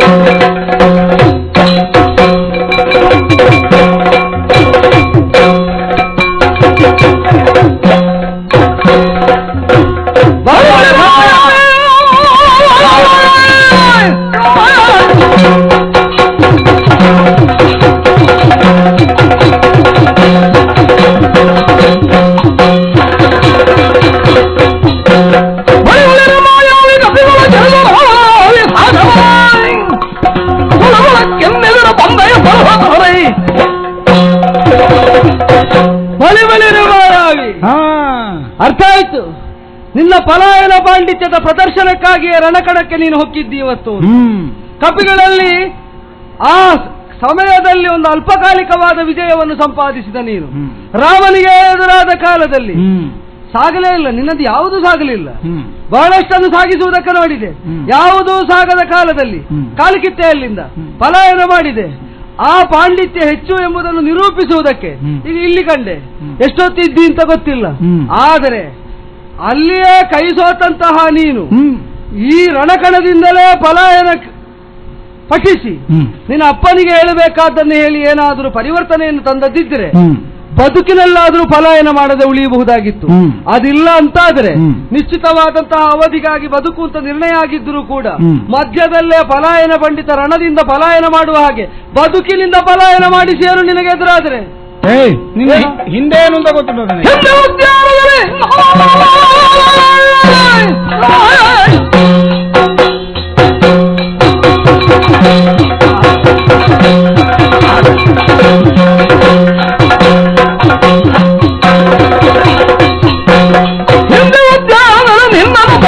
ಬ್ರಹ್ಮಾಸ್ತ್ರದಿಂದಲೇ ಹೋಯ್ತೆ ಹನುಮಂತ. ಏನು ಹಿಂದೆ ಸೀತಾನ್ವೇಷಣೆಗಾಗಿ ಬಂದವ ನೀನು ಕೆಲಸ ಮುಗಿಸಿ ಸುಮ್ಮನೆ ಹೋಗುವುದಕ್ಕೆ ಬದಲಾಗಿ ಅಧಿಕ ಪ್ರಸಂಗ ಮಾಡಿದೆ. ಈಗ ಕೆಲಸ ಎಷ್ಟು ಅಂತ ನಿರ್ಣಯ ಮಾಡುದು ಯಾರು? ಸೀತಾನ್ವೇಷಣೆಗೆ ಬಂದವ ಹೌದಲ್ವ? ಸೀತಾನ್ವೇಷಣೆ ವ್ಯಾಪ್ತಿ ವಿಸ್ತಾರ ಎಷ್ಟು ಅಂತ ಇಂದ್ರಜಿತ್ವ ತೀರ್ಮಾನ ಮಾಡುವುದು ಅಲ್ಲ. ನೀನಾಗಾದ್ರೂ ಒಂದು ತೀರ್ಮಾನ ಬೇಕೋ ಬೇಡವೋ ಕೇಳುದು. ಇಷ್ಟೇ ನಾನು ಮಾಡಿದ್ರಿಂದಲೇ ಯಾರು ಆಕ್ಷೇಪಿಸದೆ ಉಳಿದದ್ದು. ಸೀತಾನ್ವೇಷಣೆಗಾಗಿ ಬಂದವ ಹೌದು ಅಂತಾದ್ರೆ ಆದ್ರೆ ಸೀತೆಯನ್ನು ಕಂಡ ಮೇಲೆ ಹೋಗಿ ರಾಮನಿಗೆ ಹೇಳುದು ಬಿಟ್ಟು ವನ ಹಾಳು ಮಾಡುವ ಕೆಲಸ. ಸೀತಾನ್ವೇಷಣೆ ಎಂಬ ಶಬ್ದದ ವ್ಯಾಪ್ತಿ ಗೊತ್ತೇನೋ ನಿನಗೆ? ಸೀತೆಯನ್ನು ಹುಡುಕುವುದು, ಸೀತೆಯನ್ನು ಬಿಡಿಸಿಕೊಳ್ಳಲಿಕ್ಕೆ ಯಾವುದೆಲ್ಲ ಬೇಕೋ ಅದನ್ನೆಲ್ಲವನ್ನು ಹುಡುಕುವುದು. ಅಷ್ಟೊಂದು ಹುಡುಕಿ ಅರಿತು ಹೋಗಿದ್ದೇನೆ. ತಡೆಯುವುದಕ್ಕೆ ನಿಮಗಾಗಲಿಲ್ಲ. ನಿಮ್ಮದೆಂತದ್ದು ಆಕ್ಷೇಪ ಅಂತದ್ದು? ಸೀತೆಯನ್ನು ಬಿಡಿಸಿಕೊಳ್ಳಿಕ್ಕೆ ಏನು ದಾರಿ ಅಂತ ಹುಡುಕಲಿಕ್ಕೆ ಲಂಕೆಯಲ್ಲೆಲ್ಲ ನೀನು ತಿರುಗಬೇಕಾದ ಮತ್ತೆಲ್ಲಿ ಬೇರೆಲ್ಲಿ ಆದ್ರೂ ಕುಳಿತು ಯೋಚನೆ ಮಾಡಿ. ಅದ್ಯಾಕೆ? ಯಾಕೆ ಲಂಕೆಯ ದುರ್ಗಮವಾದಂತಹ ಪ್ರದೇಶಗಳನ್ನು ಅರಿತು ಆ ಸೂಕ್ಷ್ಮತೆಯ ಮೂಲಕವಾಗಿ ಗೆಲುವನ್ನು ಸಾಧಿಸುವಂತಹ ಯಾವ ಪ್ರಶ್ನೆಯೂ ಇಲ್ಲ. ಏನು ಲಂಕೆಯ ಒಳಗೆ ಬಂದು ಏನು ಮಾಡ್ಲಿಕ್ಕೆ ಉಂಟು ನಿಮಗೆ? ಲಂಕೆಯ ಕೋಟೆಯಿಂದ ಹೊರಗೆ ನಡೆಯುತ್ತಾ ಉಂಟು. ಲಂಕೆಯ ಒಳಗಿದ್ದವರನ್ನೆಲ್ಲ ಹೊರಗೆಳೆದು ತಾವಾಗಿ ಹೊಡೆದು ಬಡಿ ಬಡಿದು ಮಲಗಿಸ್ತಾ ಇಲ್ವೋ? ಇದಕ್ಕಿಂತ ಹೆಚ್ಚೇನು ಬೇಕು? ಏನ ನಮ್ಮ ದೇಶಕ್ಕಾಗಿ ಪ್ರಾಣಾರ್ಪಣವನ್ನಾದರೂ ಮಾಡುವುದಕ್ಕೆ ಸರ್ವಸಿದ್ಧರಾದಂತಹ ಸಮರ್ಪಣಾ ಭಾವದ ವೀರ ಯೋಧರು ಲಂಕೆಯಲ್ಲಿ ತುಂಬಿರುವುದು. ಆದ್ದರಿಂದ ಒಬ್ಬೊಬ್ಬರೇ ಕಾಳಗದ ಕಣಕ್ಕಾಗಿ ಬರ್ತಾ ಇದ್ದಾರೆ. ಇದುರು ನಮ್ಮ ಹೆಣವಾಗಿ ಬಿದ್ದರೆ ಹಿಂದಿನವ ಹಿಂದಕ್ಕೆ ಹೋಗ್ತಾನೆ, ಪಲಾಯನ ಮಾಡುವ ಮಾದರಿ. ಆದ್ರೆ ಯಾವನು ಆತ್ಮಾಭಿಮಾನವುಳ್ಳವನು ಅವನ ಹೆಣವನ್ನಾದರೂ ಉತ್ತರಿಸಿ ಕಾಳಗದ ಕಣದಲ್ಲಿ ತನ್ನನ್ನು ತಾನು ತೊಲಗಿಸಿಕೊಳ್ಳುತ್ತಾನೆ. ಹಿಂದೆ ಶಾಗಮನವನ್ನು ಹಾಳು ಮಾಡಿದಂತಹ ನಿನ್ನ ದೇಶದ್ರೋಹದ ಕೆಲಸಕ್ಕೆ ಶಿಕ್ಷೆ ಕೊಡ್ಲಿಕ್ಕೆ ಬೇಕಾಗಿ ನಾನೇ ಒಂದು ಬ್ರಹ್ಮಾಸ್ತ್ರದಿಂದ ಬಂಧಿಸಿ ಅಪ್ಪಯ್ಯನವರ ಬಳಿಗೆ ಕರ್ಕೊಂಡೋಗಿ ನಿನ್ನಲ್ಲಿ ಕೊಡುವ ಕಾಲಕ್ಕೆ ಎಲ್ಲಿ ಹೋಗಿತ್ತ ನಿಂದು ಎಲ್ಲಿ ಹೋಗಿದ್ದಾನೆ? 10,000 ಮಂದಿಯಲ್ಲಿ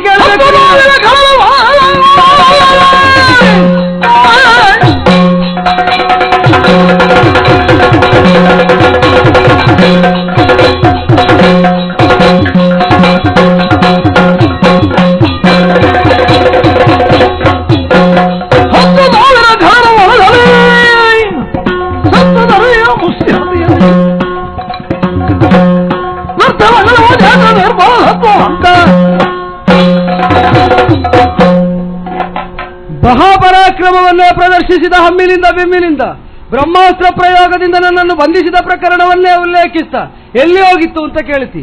ಅದಕ್ಕಿಂತ ಮೊದಲು ನಿನ್ನ ಸೋದರನಾದ ಅಕ್ಷಕುಮಾರನನ್ನು, ಜಂಬಮಾಲಿಯನ್ನು, ಇನ್ನಿತರ 10,000ಕ್ಕೂ ಮೇಲ್ಪಟ್ಟ ನಿಖರವಾದ ಸಂಖ್ಯೆ ನೀನೇ ಹೇಳು. ಬಡಿದು ಕೊಂದಿದ್ದೇನೆ. ತಿರುಗಿದಾಗ ನನ್ನ ಕೈ ಹೊಡೆದುಕೊಂಡು ಸತ್ತು ಬಿದ್ದಿದ್ದಾರೆ ಅವರು. ಇದು ಹೌದು ಅಂತಾದ್ರೆ ಏನೂ ಸಾಧ್ಯ ಇಲ್ಲದವನು, ದುರ್ಬಲನಾದವರು, ಪರಾಕ್ರಮವೇ ಇಲ್ಲದವನು ನಿನ್ನ ಸಹೋದರನನ್ನು ಕೊಲ್ಲುವುದಕ್ಕೆ ಪರ್ಯಾಪ್ತನು ಅಲ್ಲವಲ್ಲ? ನೀನು ಮಾತಾಡುವುದು ನೋಡಿದರೆ ಅಲ್ಲೇ ನಿನ್ನನ್ನು ಬಂಧಿಸಿದ್ದೇನೆ ಬ್ರಹ್ಮಾಸ್ತ್ರ ಅಭಿಮಂತ್ರಣದಿಂದ, ಪ್ರಯೋಗದಿಂದ, ಇಲ್ಲೇನು ಮಾಡುವುದಕ್ಕೆ ಸಾಧ್ಯ ಅಂತ ಕೇಳುವ ಹಾಗುಂಟು. ನೀನು ನ್ಯಾಯವಾಗಿ ಉಸಿರಾಡ್ತಾ ಇರುವುದೇ ರಾಮ ಕೊಟ್ಟ ನಿನ್ನ ಉಸಿರಿನ ಭಿಕ್ಷೆಯಿಂದ. ಬ್ರಹ್ಮಾಸ್ತ್ರ ಪ್ರಯೋಗದ ಕುರಿತಾಗಿ ಮಾತಾಡ್ತೀಯಲ್ಲ, ನೀನೇ ಕಾಣದ ಮಾಯಾಯುದ್ಧವನ್ನು ಮಾಡ್ತಾ ಇರುವ ಕಾಲದಲ್ಲಿ ಬ್ರಹ್ಮಾಸ್ತ್ರಾಭಿಮಂತ್ರಣದಿಂದ ಸಮಸ್ತ ರಾಕ್ಷಸ ಪಾಳೆಯವನ್ನೇ ಕೊಂದು ಕಳೆಯುತ್ತೇನೆ ಅಂತ ಲಕ್ಷ್ಮಣದೇವ ಹೊರಟು ನಿಂತ ಕಾಲದಲ್ಲಿ ತಡೆದವನು ರಾಮ. ನೈಕಸ್ಯ ಹೇತೋ ರಕ್ಷಾಂಸಿ ಪೃಥಿವ್ಯಾಂ ಹಂತುಮರ್ಹಸಿ. ಅಯುಧ್ಯಮಾನನಾದಂತಹ, ಪಲಾಯನ ಮಾಡ್ತಾ ಇರುವಂತಹ ಅಥವಾ ಪ್ರಾಂಜಲಿಬದ್ಧನಾದಂತಹ ಹೀಗೆ ಅನೇಕ ವಿಧದಲ್ಲಿರುವಂತಹ ಯೋಧರಿಗೆ ನಾವು ಆಕ್ರಮಣವನ್ನು ಮಾಡಕೂಡದೆಂಬುದು ಒಂದು ನೆಲೆಯಾದರೆ, ಇನ್ನೊಂದು ಒಬ್ಬನಿಗಾಗಿ ಸಮಸ್ತ ಪಾಳೆಯವನ್ನೇ ನಾಶ ಮಾಡುವುದು ಯುಕ್ತ ವ್ಯವಹಾರ ಅಲ್ಲ ಅಂತ ತಡೆದ. ಈ ತೆರನಾಗಿ ತಡೆದದ್ದರಿಂದ ನೀನು ನಿನ್ನವರು ಇದ್ದೀರಿ. ಮಾತ್ರವಲ್ಲ, ನನ್ನನ್ನು ನೀನು ಬ್ರಹ್ಮಾಸ್ತ್ರದಿಂದ ಬಂಧಿಸಿದ್ರು ನನಗೇನನ್ನೂ ನಿನ್ನಿಂದ ಮಾಡುವುದಕ್ಕಾಗುವುದಿಲ್ಲ, ನಾನು ಮಾಡುವ ಯಾವುದನ್ನೂ ನಿನ್ನಿಂದ ತಡೆಯುವುದಕ್ಕಾಗುವುದಿಲ್ಲ. ಹಾಗಾದಾಗ ಇದೇನು ಗೊತ್ತೋ, ಸತ್ಯವಂತ ಅಂತ ನಿನಗೆ ಲೋಕದಲ್ಲಿ ನಿನ್ನ ಊರಿನಲ್ಲಿ ಒಂದು ಹೆಸರು ಬಂದಿದೆ, ಒಂದು ಪ್ರಕೀರ್ತಿ ಬಂದಿದೆ. ಅದನ್ನು ಉಳಿಸುವುದಕ್ಕೆ ನಿರ್ಬಲನಾದಂತಹ ನೀನು ಹೇಳುವಂತಹ ಕೇವಲ ಮಾತಿನ ಡಾಂಬಿಕತೆ, ನಿನ್ನಲ್ಲಿ ಸತ್ವವೂ ಇಲ್ಲ, ಸತ್ಯವೂ ಇಲ್ಲ, ಬಲವೂ ಇಲ್ಲ. ಇದನ್ನು ಪ್ರಕಟಪಡಿಸುವುದಕ್ಕೆ ನೀನೀಗ ಹೇಳಿ ಏನೋ ಭರವಸೆ ಕೊಟ್ಟು ಬಂದಿರಬೇಕಲ್ಲ. ಯುದ್ಧ ಪ್ರವೇಶ ಮಾಡುವಾಗ ರೂಢಿಯ ಬಲದಿಂದ ಕೇಳ್ತಾ ಇದ್ದೇನೆ, ಹಾಗೆ ಮಾಡ್ತೇನೆ ಹೀಗೆ ಮಾಡ್ತೇನೆ ಅಂತ ಹೇಳಿ ಬಂದಿದ್ದಿ. ಮಾತಿನಿಂದಲೇ ಹಿಂಜರಿಸುವುದಕ್ಕಾಗುತ್ತದೋ ಅಂತ. ನಿಜವಾಗಿ ನೀನು ನಿರ್ಬಲನಾದ ನೀನು, ಸತ್ಯವಂತ ಅಂತ ಈಗ ಪ್ರಸಿದ್ಧಿಯನ್ನು ಹೊಂದಿರುವ ನೀನು, ಅದೂ ಅಲ್ಲ ಅಂತ ನಿರೂಪಿಸದೆ ನಿನ್ನನ್ನು ಇಲ್ಲಿಂದ ಕಳಿಸುವುದಿಲ್ಲ. ಇವತ್ತು ಏನ್ ಹೇಳ್ತಿ?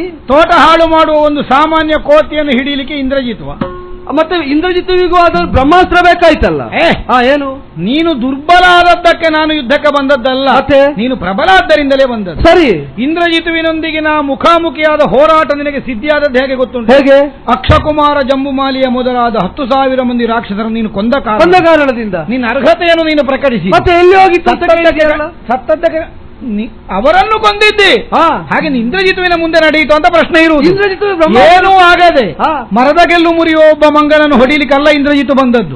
ಅಕ್ಷಕುಮಾರ ಜಮ್ಮುಮಾಲಿಯಾದಿ ರಾಕ್ಷಸ ವೀರರನ್ನು ದರಗೊರಗಿಸಬಲ್ಲ ಸಾಮರ್ಥ್ಯವನ್ನು ಹೊಂದಿದವನ ಮುಂದೆ ಇಂದ್ರಜಿತುವೇ ಕಾಣಿಸಿಕೊಳ್ಳಬೇಕಾದ ಬ್ರಹ್ಮಾಸ್ತ್ರವನ್ನೇ ಪ್ರಯೋಗ. ಹೌದು ಅಂತಾಗಿದ್ರೆ ನಿನ್ನ ಬ್ರಹ್ಮಾಸ್ತ್ರವೇ ಆಗಲಿ ಹನುಮಂತರಿಗೆ ಏನು ಮಾಡಿತ್ತು? ಕಟ್ಟಿ ಹಾಕಿತಲ್ಲ. ಅಲ್ಲ, ಯಾರನ್ನು ಕಟ್ಟಿ ಹಾಕಿದ್ದು? ಮತ್ತೆ ನನ್ನನ್ನು. ನಾನು ಮಾಡುವ ಯಾವುದನ್ನು ಕಟ್ಟಿ ಹಾಕಲಿಕ್ಕೆ ಆಗಲಿಲ್ಲ. ಯಾವುದನ್ನು? ನಾನು ಹೊತ್ತು ಉರಿಸುವಾಗ ನಿನ್ನ ಬ್ರಹ್ಮಾಸ್ತ್ರಕ್ಕೆ ಒಂದು ಮನೆಯನ್ನು ಉಳಿಸುವುದಕ್ಕಾಗಲಿಲ್ಲ. ಆಗ ಬ್ರಹ್ಮಾಸ್ತ್ರ ಬಿಡುಗಡೆ ಆಗಿದಲ್ಲ.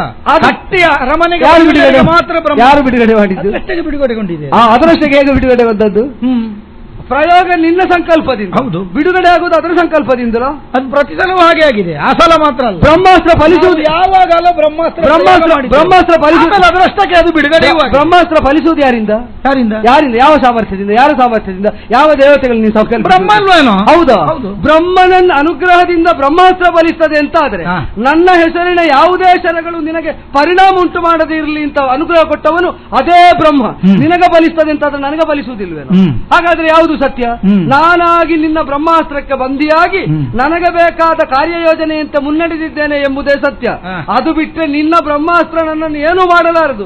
ನೋಡೋಣ, ಆಗ ಬಂಧಿಸಿದೆ ಅಂತ ಹೇಳಿದೆಯಲ್ಲ, ಈಗ ನೋಡುವ ಪ್ರಯೋಗಿಸಿ ಬಂಧಿಸಂತೆ.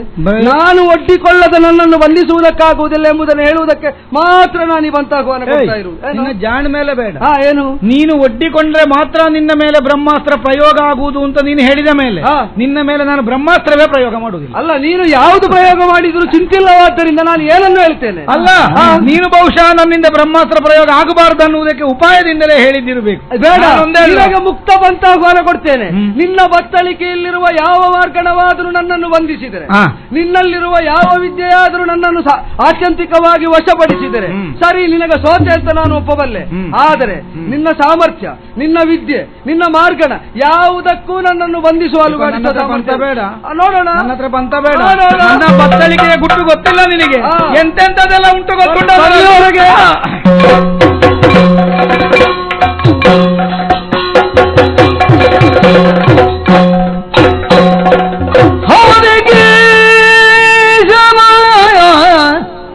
ಗೆಲರಿದು ಕಾದು ಬರು ಸೀತೆಯ ನೆವನದಿಂದಲೇ. ಓಹೋ, ಕಾದು ಬರು ಸೀತೆಯ ನೆವನದಿಂದಲೇ. ಅವಳೊಬ್ಬಳಲ್ಲದಿದ್ರೆ ಇವರ ಹೋರಾಟವೇ ಇಲ್ಲ. ಅವಾಗನೆದುರಳು ತಲೆಯ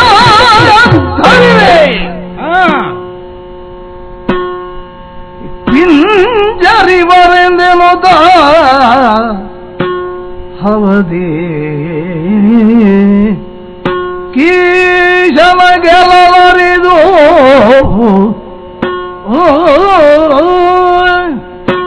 ಕೇವಲ ಆತುರದ ತೀರ್ಮಾನ ಆಗಿ ಹೋಯಿತೋ ನನ್ನದು ಅಂತ ನನಗನ್ನಿಸುವುದು. ಹೋರಾಟ ಅಂದ್ರೆ ಬಿಲ್ಲು, ಬಾಣ, ಕತ್ತಿ, ಗುರಾಣಿ ಇದೇ ತಲೆಗೆ ಹೋಗುದು ಪಕ್ಕನೆ. ಕೋತಿ ಆದ್ರೂ ಒಂದೊಂದ್ಸಲ ಒಳ್ಳೇದು ಮಾತಾಡಿ ಅವ ಆಗ ಒಂದು ಹೇಳಿದ ವಾಕ್ಯ ಉಂಟಲ್ಲ, ನಮಗೆ ಬಹಳ ಪ್ರಯೋಜನ ಆಯ್ತು. ನಿನ್ನ ಯಾವ ಶಸ್ತ್ರ ಇರಲಿ, ನಿನ್ನ ಯಾವ ವಿದ್ಯೆ ಇರಲಿ, ನಿನ್ನ ಯಾವ ಸಾಮರ್ಥ್ಯ ಇರಲಿ, ನಮ್ಮ ಮುಂದೆ ನಡೆಯೋದು. ಹಾಗಿದ್ರೆ ಯುದ್ಧದಲ್ಲಿ ಹೋರಾಡ್ಲಿಕ್ಕೆ ಬಿಲ್ಲು ಬಾಣ ಮಾತ್ರ ಅಲ್ಲ ಬೇಕಾದ್ರು. ಯುದ್ಧದ ಕಣದ ಇದೆಲ್ಲ ಪ್ರಯೋಗ ಆಗಬಹುದು ಅನ್ನುವುದಕ್ಕೆ ಪರೋಕ್ಷವಾಗಿ ಅವನು ಒಪ್ಪಿಗೆ ಕೊಟ್ಟ ಅಲ್ಲ, ಅವನ ಒಪ್ಪಿಗೆ ತಕ್ಕೊಂಡು ಅಂತಲ್ಲ, ಅವನು ಒಪ್ಪಿದ ಅಂತಲ್ವ ಅದರ ಅರ್ಥ. ಇಲ್ಲಿ ವಿದ್ಯಾ ಪ್ರಯೋಗ ಆಗುತ್ತದೆ, ಬುದ್ಧಿ ಪ್ರಯೋಗ ಆಗುತ್ತದೆ, ಕೌಶಲದ ಪ್ರಯೋಗ ಆಗ್ತದೆ, ಚಾತುರ್ಯ ಪ್ರಯೋಗ ಆಗ್ತದೆ, ಮಾಯೆಯ ಪ್ರಯೋಗ ಆಗ್ತದೆ, ಪ್ರತ್ಯಕ್ಷ ಪ್ರಯೋಗ ಆಗ್ತದೆ. ಎಲ್ಲವನ್ನಾದರೂ ಮಾಡಿ ಗೆಲುವನ್ನು ಸಾಧಿಸಬಹುದು ಅನ್ನುವುದನ್ನು ರಾಮಪಾಳಯದಲ್ಲಿರುವವನೂ ತಿಳಿದಿದ್ದಾನೆ. ಅದು ನಮ್ಮ ಹತ್ರ ಹೋರಾಟ ಮಾಡಿ ಮಾಡಿ ಗೊತ್ತಾದವರು, ಅಲ್ಲದೆ ಇದೆಲ್ಲ ಅನುಭವ ಬರ್ತಿರ್ಲಿಲ್ಲ. ಈಗ ಎಲ್ಲದರಿಂದಲೂ ಗೆಲುವನ್ನು ಕಾಣುವುದಕ್ಕೆ ಸಾಧ್ಯವಾಗುತ್ತದೆ ಎನ್ನುವ ಯತ್ನವನ್ನು ಬಾತ ಮಾಡಬೇಕೋ ಬೇಡವೋ? ಹಾಗಾಗಿ ಅವನ ವಾಕ್ಯ ಕೇಳಿದ ಮೇಲೆ ಹವದಿ ಕೀಶನ ಗೆಲ್ಲಲರಿದು ಗೊತ್ತಾಯ್ತು ಇವನನ್ನು ಹೇಗೆ ಗೆಲ್ಲಬಹುದು ಅನ್ನುವುದನ್ನು. ಕೇವಲ ಹೊಡೆದಾಟ ಅಲ್ಲಯ್ಯ, ಹೊಡೆದಾಟಕ್ಕೆ ಏನು, ರಟ್ಟೆಯ ತ್ರಾಣವನ್ನೇ ನಂಬಿ ಹೊಟ್ಟೆ ಬೆಳೆಸಿಕೊಂಡು ತಿರುಗುವವರು 1000 ಮಂದಿಗಳಿದ್ದಾರೆ ನಮ್ಮಲ್ಲಿ. ಅದಲ್ಲ, ಬುದ್ಧಿಯ ಬಲದಿಂದ ಗೆಲ್ಲಬೇಕು. ಯಾಕೆ ಇವರ ಹೋರಾಟ ಕೇಳಿದ ಕಾದುವರು ಸೀತೆಯ ನೆವನದಿಂದಲೇ. ಸೀತೆ ಅನ್ನುವುದಕ್ಕಾಗಿ ಹೋರಾಡ್ತಾ ಇದ್ದಾರೆ. ಸೀತೆಯದ್ದು ತಲೆ ಕಡಿದ್ರಿ ಅಂತ ಸೀತೆ ಅಲ್ಲ, ಸಾಧ್ಯ ಆಗುತ್ತದ ಇಲ್ಲೋ ಅನ್ನುವುದಕ್ಕಿಂತಲೂ ಕಡಿದದ್ದರಿಂದ ಏನು ಅನ್ನುವುದು ಬೇಡ. ಈಗ ನಾವೊಂದು ಕೆಲಸ ಮಾಡೋದ್ರಿಂದ ಮೊದಲು ಆಲೋಚನೆ ಮಾಡಬೇಡ, ಪ್ರಯೋಜನ ಏನು ಉಂಟು ಅಂತ. ಈಗ ಒಂದು ವೇಳೆ ಸೀತೆ ಎದ್ದೆ ತಲೆ ಕಡಿದೆವು ಅಂತ ಇಟ್ಟುಕೊಳ್ಳುವ, ಆಗ್ತದೆಯಾ ಇಲ್ಲ ಅಲ್ಲ ಪ್ರಶ್ನೆ ಅಲ್ಲ, ಕಡಿದೆವು, ಯುದ್ಧ ನಿಂತಿತ್ತು, ಸೀತೆ ಇಲ್ಲದಿದ್ದ ಮೇಲೆ ಹೋರಾಟ ಯಾಕೆ ಅಂತ ರಾಮಪಾಳೆಯ ಹಿಂದೆ ಹೋಯಿತು, ನಮಗೆ ಲಾಭ ಎಂತದ್ದುಂಟು? ಬಂದವರು ಹಿಂದೆ ಹೋದ್ರು ಅಂತ ಅಷ್ಟೇ ಅಲ್ವಾ? ಈಗ ಮೊನ್ನೆ ಸತ್ತ ರಕ್ಕಸರೆಷ್ಟಾದೀತು, ಈ ನಷ್ಟ ಭರ್ತಿ ಮಾಡುದು ಹೇಗೆ? ಮತ್ತೆ ಸಮಸ್ಯೆ ಎಷ್ಟು ಉಂಟು? ಹಾಗಿದ್ರೆ ಏನು, ರಾಮನಿಗೆ ಸೀತೆ ಸಿಗಲೂ ಕೂಡದು, ರಾಮಪಾಳೆಯ ಲಂಕೆಯಲ್ಲಿ ಹೋರಾಡುತ್ತಾ ಉಳಿಯಲೂ ಬಾರದು, ಅವರು ಹಿಂದೆ ಹೋಗಬೇಕು, ನಮ್ಮ ನಷ್ಟ ಭರ್ತಿಯೂ ಆಗಬೇಕು. ಅಂದ್ರೆ ಸೀತೆ ನಮಗೆ ಉಳಿಬೇಕು. ಇಲ್ಲಿಂದ ಹೋದ ಮೇಲೆ ರಾಮನಿಗೆ ಗೊತ್ತಾಗಬೇಕು, ಓ ಸೀತೆ ಅಲ್ಲೇ ಇದ್ದಾಳಂತೆ, ಇಲ್ಲಿ ಸೀತೆ ಸತ್ತಿದ್ದಾಳೆ ಅಂತ. ಓಯ್ ಒಂದೇ ದಾರಿ, ಮಾಯ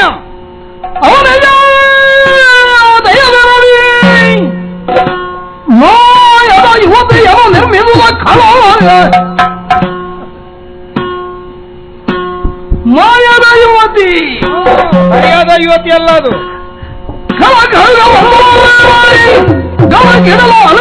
ಅನಿಲಗರ ಮುಂದರಿಯದ ಮಾಯೆ.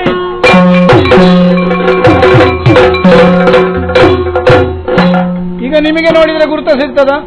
ಅಲ್ಲ, ಗುರುತ ಸಿಗ್ತದ ಅಂದ್ರೆ ಹಾಗಲ್ಲ. ನೋಡಿ, ಅದು ಯಾವುದು ಇದು ಯಾವುದು ಅಂತಲೇ ವ್ಯತ್ಯಾಸ ಗೊತ್ತಾಗದಿದ್ದದ್ದು. ಈಗ ಅಶೋಕವನದಲ್ಲಿರುವ ಸೀತೆ ಅಲ್ಲ ಇದು, ಇದು ಮಾಯಕದ ಸೀತೆ ಅಲ್ಲ.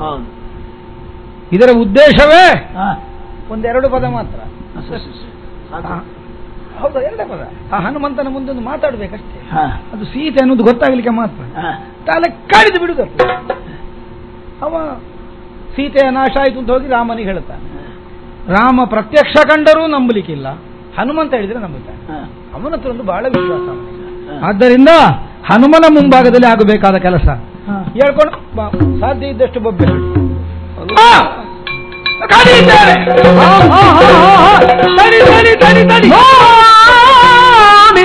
ಏನಯ್ಯ ಹನುಮ ನೋಡಿದೆಯ ನೋಡಿದೆಯೇನಯ್ಯೋ ಹನುಮ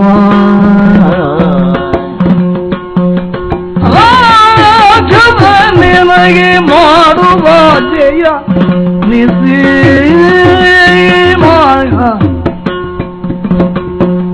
ಗಾಢದಿ ಬಂದು ಬಿಡಿದು ನೀನು ಗಾಢದಿ ಬಂದು ಬಿಡಿದು ಮಕ್ಕಂದನನ್ನು ಕೂಡಿರ್ತೇನೊಮ್ಮೆ ಬದುಕಿಸೋ ನೋಡಿದೆಯೇನಯ್ಯ ಹನುಮ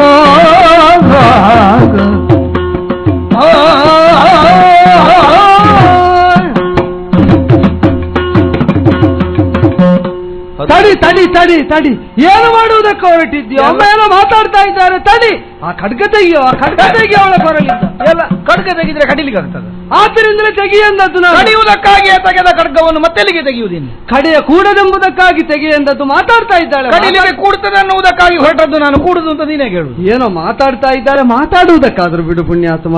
ತಡೆ ತಡೆ ತಡೆ, ನೀವು ಸ್ವಲ್ಪ ಹೊತ್ತು ಮಾತಾಡಿದ್ರೆ ಅಷ್ಟು ಹೊತ್ತಾದ್ರೂ ಬದುಕಿಯೇನು ನಾನು. ಆ ಕಾರಣದಿಂದಲೇ ಆಡುವುದಕ್ಕೆ ತೊಡಗಿದೆ. ಏನು ತಾಯೇ ಇದು, ನೋಡಿದ್ರೆ ಅರ್ಥ ಆಗುವುದಿಲ್ಲ. ಹನುಮ ನೋಡಿದೆನಯ್ಯ ನನ್ನ ಮುಖಕ್ಕಾಗ ಬೀಸಿದ ಕರವಾಳದಿಂದ ನನ್ನ ಶಿರವನ್ನು ಕತ್ತರಿಸುವುದಕ್ಕಾಗಿಯೇ ಮುಡಿಯನ್ನು ಹಿಡಿದಿದ್ದಾನೆ. ಕಾಣ್ತಾ ಇದ್ದೇನೆ, ದಿಗ್ಭ್ರಮೆಗೊಂಡಿದ್ದೇನೆ ತಾಯಿ. ತಲೆಯ ಹಿಂಬದಿಯಲ್ಲಿ ಎಷ್ಟು ನೋವಾಗದೆ ಅಂತ ನನ್ನ ಮುಖ ನೋಡಿದ್ರೆ ಗೊತ್ತಾಗುದಿಲ್ಲ. ಅಯ್ಯೋ, ನೋವಿನದ್ದೇ ಕಾಣ್ತದೆ ಅವನಿಗೆ. ನೋವುಂಟು ಮಾಡಬೇಡ, ನೋವುಂಟು ಮಾಡಬೇಡ. ನಿನಗೆ ಸುಖವಾಗ್ತದೆ, ಅವಳಿಗೆ ನೋವುಂಟು ಮಾಡದಿಲ್ಲ. ಅವಳಿಗೆ ನೋವು ಮಾಡುವುದು ನಮ್ಮ ಉದ್ದೇಶ ಅಲ್ಲ, ನಮಗೆ ಸಂತೋಷ ಪಡುವುದು ನಮ್ಮ ನಿರ್ಣಯ. ಸಂತೋಷವೇ ಬೇಕು ಅಂತಾದ್ರೆ ಖಡ್ಗವನ್ನು ತೆಗಿಯಪ್ಪ, ಮಾತಾಡುವುದಕ್ಕೆ ಬಿಡಪ್ಪ. ಕೂಡನಾಗಿ ದುಷ್ಟನಾಗಿ ಅದೇ ವ್ಯವಹಾರದಿಂದ ಮುಂದುವರಿಯುತ್ತಾ ತನ್ಮೂಲಕವಾಗಿ ಯಾರನ್ನು ಹುಡುಕಿಕೊಂಡು ನೀವು ಬಂದಿರೋ ಅವರ ನಾಶಕ್ಕಾಗಿ ಅವ ಪ್ರಯತ್ನಿಸುತ್ತಾ ಇದ್ದಾನೆ. ಹನುಮಂತ, ಅಮ್ಮ ನಿನ್ನಲ್ಲಿ ಕೈ ಮುಗಿದು ಪ್ರಾರ್ಥನೆ ಕೂಡದು ಕೂಡದು ಬೇಕಾದದ್ದು ನೀವಲ್ಲ. ಅಲ್ಲ, ಮುಗಿ ನನಗೆ ನೋಡಬೇಕು. ಇಲ್ಲ ಇಲ್ಲ, ಅಸಹಜ, ನೀವು ಅದನ್ನು ಮಾಡಕೂಡದು. ಹೇಗಾದರೂ ಮಾಡಿ ಇವನಿಂದ ನನ್ನನ್ನು ಬಿಡಿಸು. ಇವನಿಗೆ ನನ್ನನ್ನು ಕೊಲ್ಲಿಕ್ಕೆ ಆಗ್ತದ? ಕೊಲ್ಲಕೂಡದು, ಕೊಲ್ಲುವಂತಿಲ್ಲ, ಕೊಲ್ಲಲೇಬಾರದು. ಪ್ರಯತ್ನಿಸ್ತೇನೆ ತಾಯಿ. ಹೋಗಿ ನನ್ನ ಕಾಂತರೊಟ್ಟಿಗೆ ಒಮ್ಮೆ ಸೇರಿಸಯ್ಯ ನನ್ನನ್ನು. ತಡಿ ತಾಯಿ, ಪ್ರಯತ್ನಿಸಿ ನೋಡ್ತೇನೆ. ಅಯ್ಯ ಮತಿವಂತ ಕಳಲಿಗೆ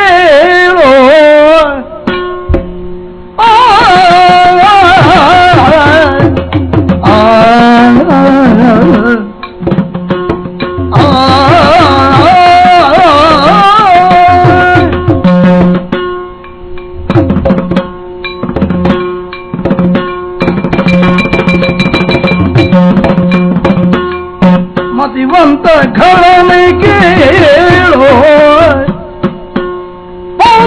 ಸಜಸುದ ನಿಮ್ಮ ತಾತ ತಾಳು. ತಡಿಯಪ್ಪ, ತಡೆ ತಡೆ. ಸುತ ನಿನ್ನ ತಾತ ತಾಳು. ಅತಿ ಬಲಾನ್ವಿತ ಭೂತಪತಿ ಭಕ್ತ ಆತ ಅಲ್ಲ ಅಲ್ಲ ಅಲ್ಲ, ನಿನ್ನ ತಾತ. ಅತಿ ಬಲಾನ್ವಿತ ಭೂತ ಭಕ್ತ ನನ್ನಯ್ಯ ಪಥಗತಿಯವನಲ್ಲ ಶ್ರುತಿಶಾಸ್ತ್ರ ಕೋವಿದ ಆಗ ಮತಿವಂತ ಘಳನೆಗೆ ಪುನಸ್ಯ ಜಸುತ ನಿಮ್ಮ ತಾತ ತಾಳು.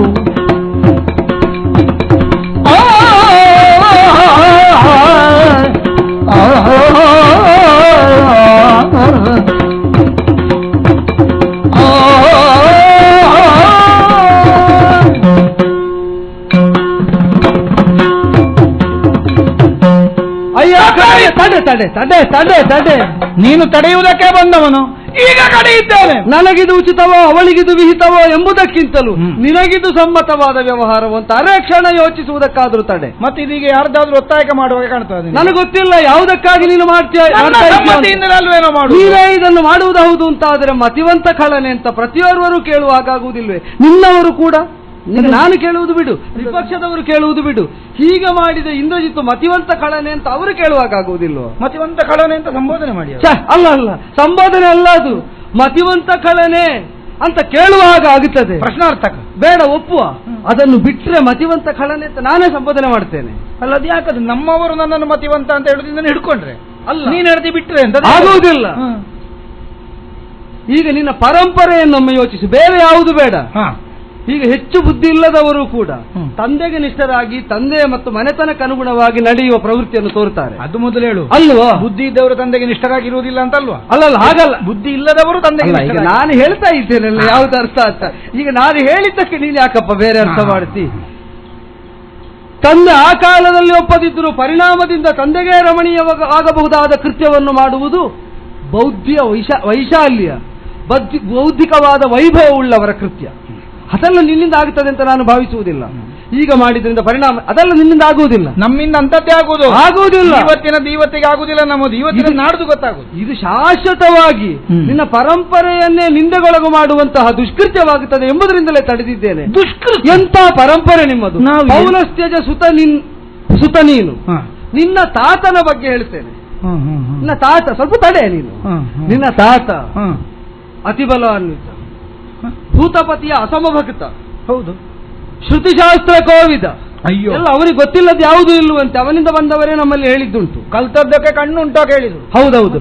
ಅಲ್ಲ, ತುಂಬಾ ಕಲ್ತ ಮೇಲೆ ಅವ ಕಣ್ಣು ಮುಚ್ಚಿದ್ದಂತೆ. ಅಲ್ಲ, ಹಾಗಲ್ಲ. ಅಲ್ಲ, ಕಾಣಬೇಕಾದ ಕಲ್ತದ್ದಕ್ಕೆ ಕಣ್ಣು ಉಂಟು ಅಂದ್ರೆ ಅರ್ಥ ಏನು?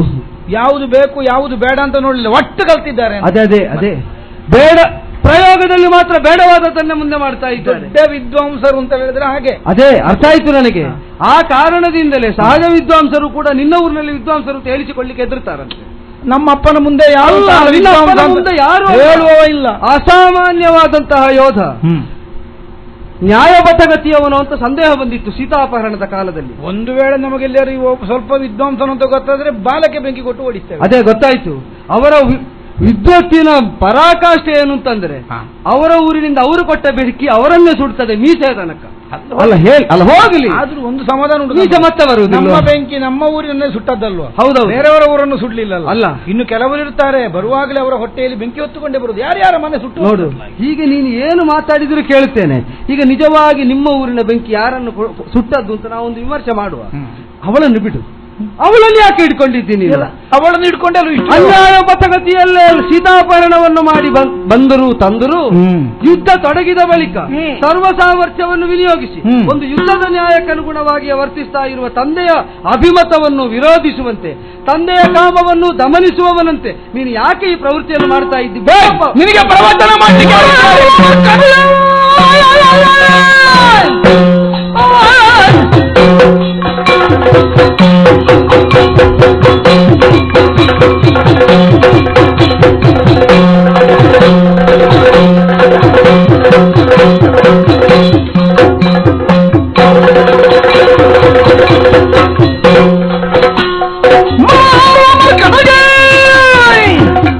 ಈ ಬರೀ ಕಲಸಿದ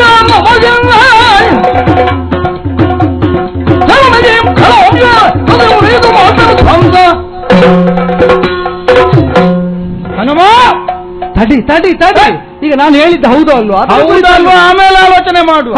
ಹೌದಾದ್ರೂ ಅಲ್ಲವಾದ್ರೂ ಹೇಳುವುದಕ್ಕೆ ನೀನ ಕೇಳಲಿಕ್ಕೆ ನಾನು. ನನ್ನ ಮುಂಭಾಗದಲ್ಲಿ ನೀವು ತೋರಿಸ್ತಾ ಇರುವಾಗ ನಾನೇ ಹೇಳಬೇಡುವ? ನಿನ್ನ ಮುಂಭಾಗದಲ್ಲಿ ನಾನು ತೋರಿಸ್ತಾ ಇದ್ರೆ ನೋಡುವುದು ನಿನ್ನ ಪ್ರಾರಬ್ಧ. ನೋಡ್ತಾ ಇರಬೇಕಾದ್ರೆ ನಾಚಿಕೆ ಮಾಡಕೂಡದು. ಮರದಿಂದ ಮರಕ್ಕೆ ಹಾರುವ ತಾಯಿ ನನ್ನಲ್ಲೇ ಮಾತಾಡ್ತಾ ಇದ್ದಾಳೆ, ಅದಕ್ಕಾಗಿ ನಿನ್ನಲ್ಲಿ ನಾಲ್ಕು ಮಾತಾಡಿ. ಮಾತಾಡ್ಲಿ, ನಿನ್ನ ತಾಯಿ ಅಲ್ವ ನನ್ನ ತಾಯಿ ಅಲ್ಲ. ನೀನು ಹೇಳಿದಲ್ಲಿಗೆ ಹೋಗ್ತೇನೆ, ಅವಳನ್ನು ಮೊದಲು ಬಿಡು.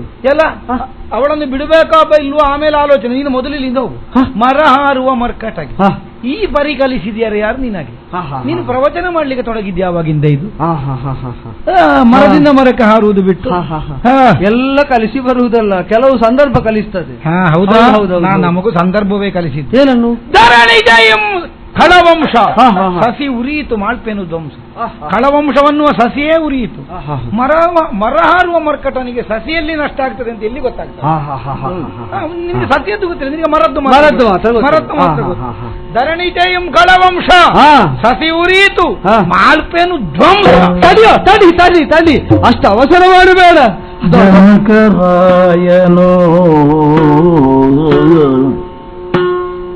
ಉದಿಸಿ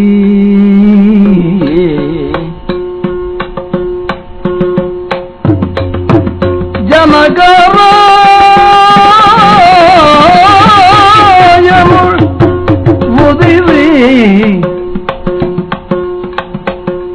ರಘುವಂಶ ರಾಜೇಂದ್ರನ ರಾಣಿ ಎಂದೆನಿಸಿ ರಘುವಂಶ ರಾಜೇಂದ್ರನ ರಾಣಿ ಎಂದೆನಿಸಿ ಎನಗಿಂತು ಪೂರ್ವ ಜನ್ಮದ ಕರ್ಮ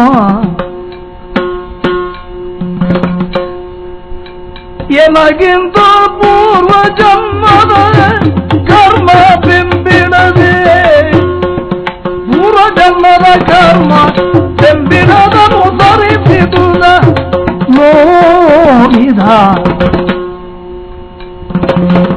ಹನುಮ ನೋಡಿದೆಯೇನಯ್ಯೋ ಹನುಮ.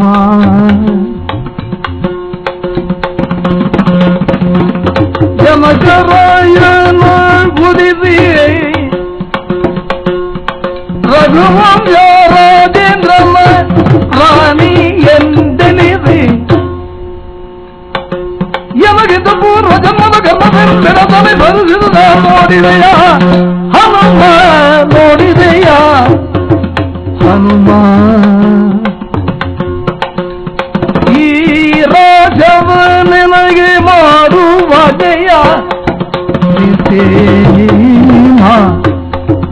ಹನುಮ.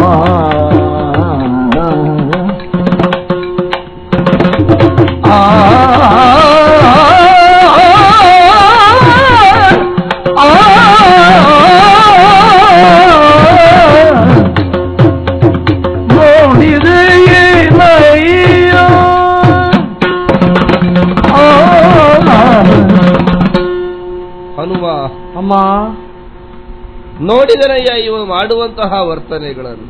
ಹಾಡ್ತಾ ಇದ್ದೇನೆ, ತಡೆಯುವುದಕ್ಕೆ ಯತ್ನಿಸ್ತಾ ಇದ್ದೇನೆ, ಕೇಳ್ತಾ ಇಲ್ಲ ತಾಯಿ. ಬಾರಿ ಬಾರಿಗೆ ನೆನಪಾಗುತ್ತದೆ ನನಗೆ ಮೈಥಿಲಿ ಎನ್ನುವುದು ಕರೆಯುವಂತಹ ಮಾತು. ನನ್ನನ್ನು ಹಾಗೇ ಕರೀತಾ ಇದ್ದದಲ್ಲವೇ ನನ್ನವರು. ಹೌದು. ಜನಕರಾಯನ ಸುಕುಮಾರಿಯಾಗಿ ಜನಿಸಿ ಸಕಲ ಭಾಗ್ಯವನ್ನು ಪಡೆದೆ ಎನ್ನುವಂತಹ ತೋಷಮಾನಸಿಗಳಾಗಿದ್ದವಳು ನಾನು. ಆ ತೋಷ ಇಮ್ಮಡಿಗೊಂಡದ್ದು ಸರ್ವಜನರ ಹಿತವ ಸರ್ವದಾ ಬಯಸುತ್ತಿರುವ ಸರ್ವಜನ ಸಂಸ್ತುತ್ಯ ಕಾರುಣ್ಯವಾರಿಧಿಯಾದಂತಹ ರಘುರಾಮನನ್ನು ಕೈ ಹಿಡಿಯುವುದರ ಮೂಲಕವಾಗಿ. ನನ್ನ ಪಾಲಿಗದೊಂದು ಭಾಗ್ಯ ವೃಂದಾವನ, ಭಾಗ್ಯದ ಬಾಗಿಲು ಎನ್ನುವ ಹಾಗೆ ನಾನು ತಿಳಿದಿದ್ದೆ. ಆದರೆ ನೋಡು, ಪೂರ್ವಜನ್ಮದ ನನ್ನ ಕರ್ಮ ಈ ರೀತಿಯಾಗಿ ಬಾಧಿಸುವುದರ ಮೂಲಕವಾಗಿ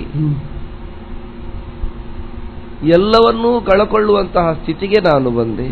ಇಲ್ಲ ತಾಯಿ, ಅಂತಹ ದುಸ್ಥಿತಿ ಇನ್ನೂ ಬರಲಿಲ್ಲ, ಹಾಗಾಗುವುದಿಲ್ಲ. ಮತ್ತೆ ನಿನ್ನಲ್ಲಿ ಪ್ರಾರ್ಥನೆ ಅಷ್ಟೇ, ಇವನಿಂದೊಮ್ಮೆ ಬಿಡಿಸಯ್ಯ, ನನ್ನನ್ನು ಬಿಡಿಸು. ಆಗುವುದಿಲ್ಲ, ನನಗೆ ನೋವು ತಡ್ಕೊಳ್ಳಿಕ್ಕೆ ಆಗುವುದಿಲ್ಲ. ಯಾ ಆಕೆ ಮಾತಾಡುವುದನ್ನು ಕೇಳಲಿಲ್ವೇ ನೀನು? ನಾನು ಕೇಳಲಿಕ್ಕೆ ಹೇಗೆ ಮನಸ್ಸು ಬರ್ತದಪ್ಪ ನಿನಗೆ? ಮೆಚ್ಚಿಸಿ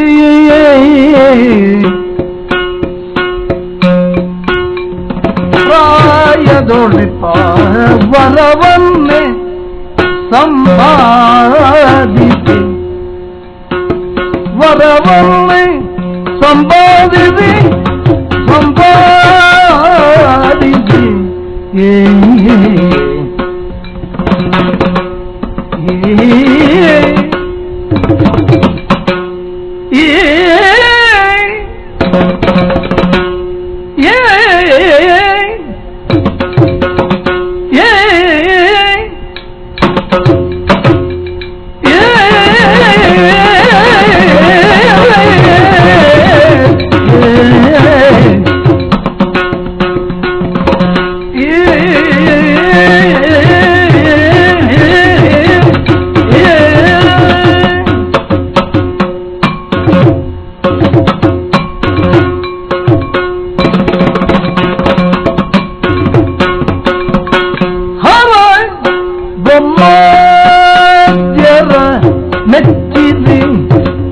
ಪ್ರಾಯದುಳಿಪ ವರವನ್ನೇ ಸಂಪಾದಿಸಿ,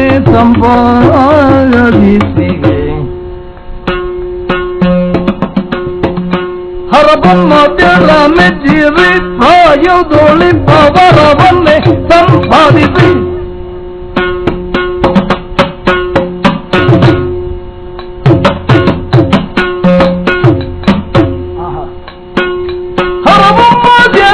ಮೆಚ್ಚಿವೆ ಪ್ರಾಯದೊಳಿಪ ವರವನ್ನೇ ಸಂಪಾದಿಸಿ,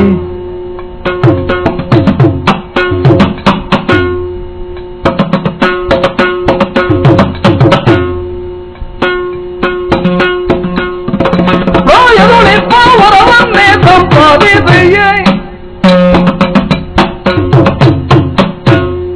ಹರಬೊಮ್ಮದಿರ ಮೆಚ್ಚಿರಿ ಪ್ರಾಯದೊಳಿಪ ವರವನ್ನೇ ಸಂಪಾದಿಸಿ,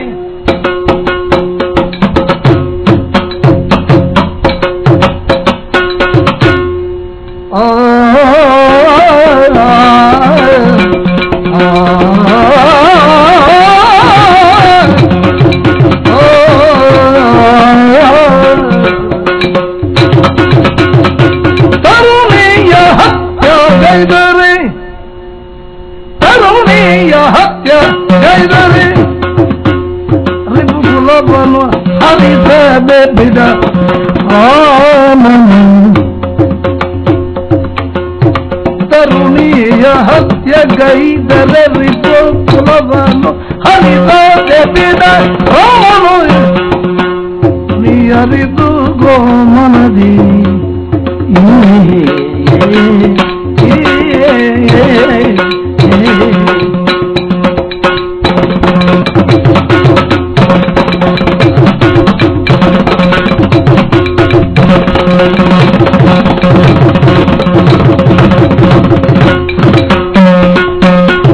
ಕರುಣೆಯ ಹತ್ಯೆಗೈದರೆ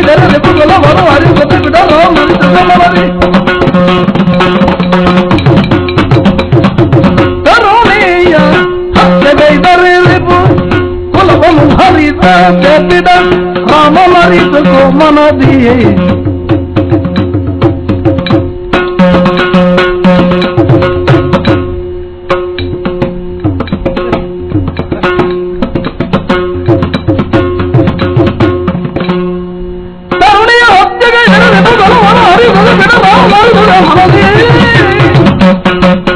ಹರಪಮಾದ್ಯರ ಮೆಚ್ಚಿದೆ ಆಯದುಳಿಪ ವರವನ್ನೇ ಸಂಪಾದಿಸಿ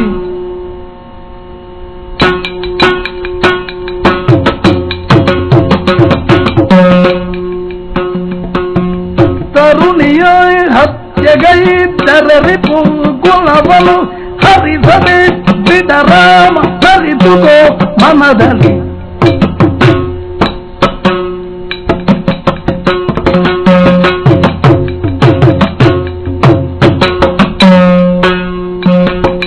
ತರುಣಿಯ ಹತ್ಯೆಗೈದರಿಪು ಗುಣವನು ಹರಿಸದೆ ಬಿಡರಾಮ ಹರಿದುಕೋ ಮನದಲ್ಲಿ ಮತಿವಂತ ಕಳವೆ ಕೇಳೋ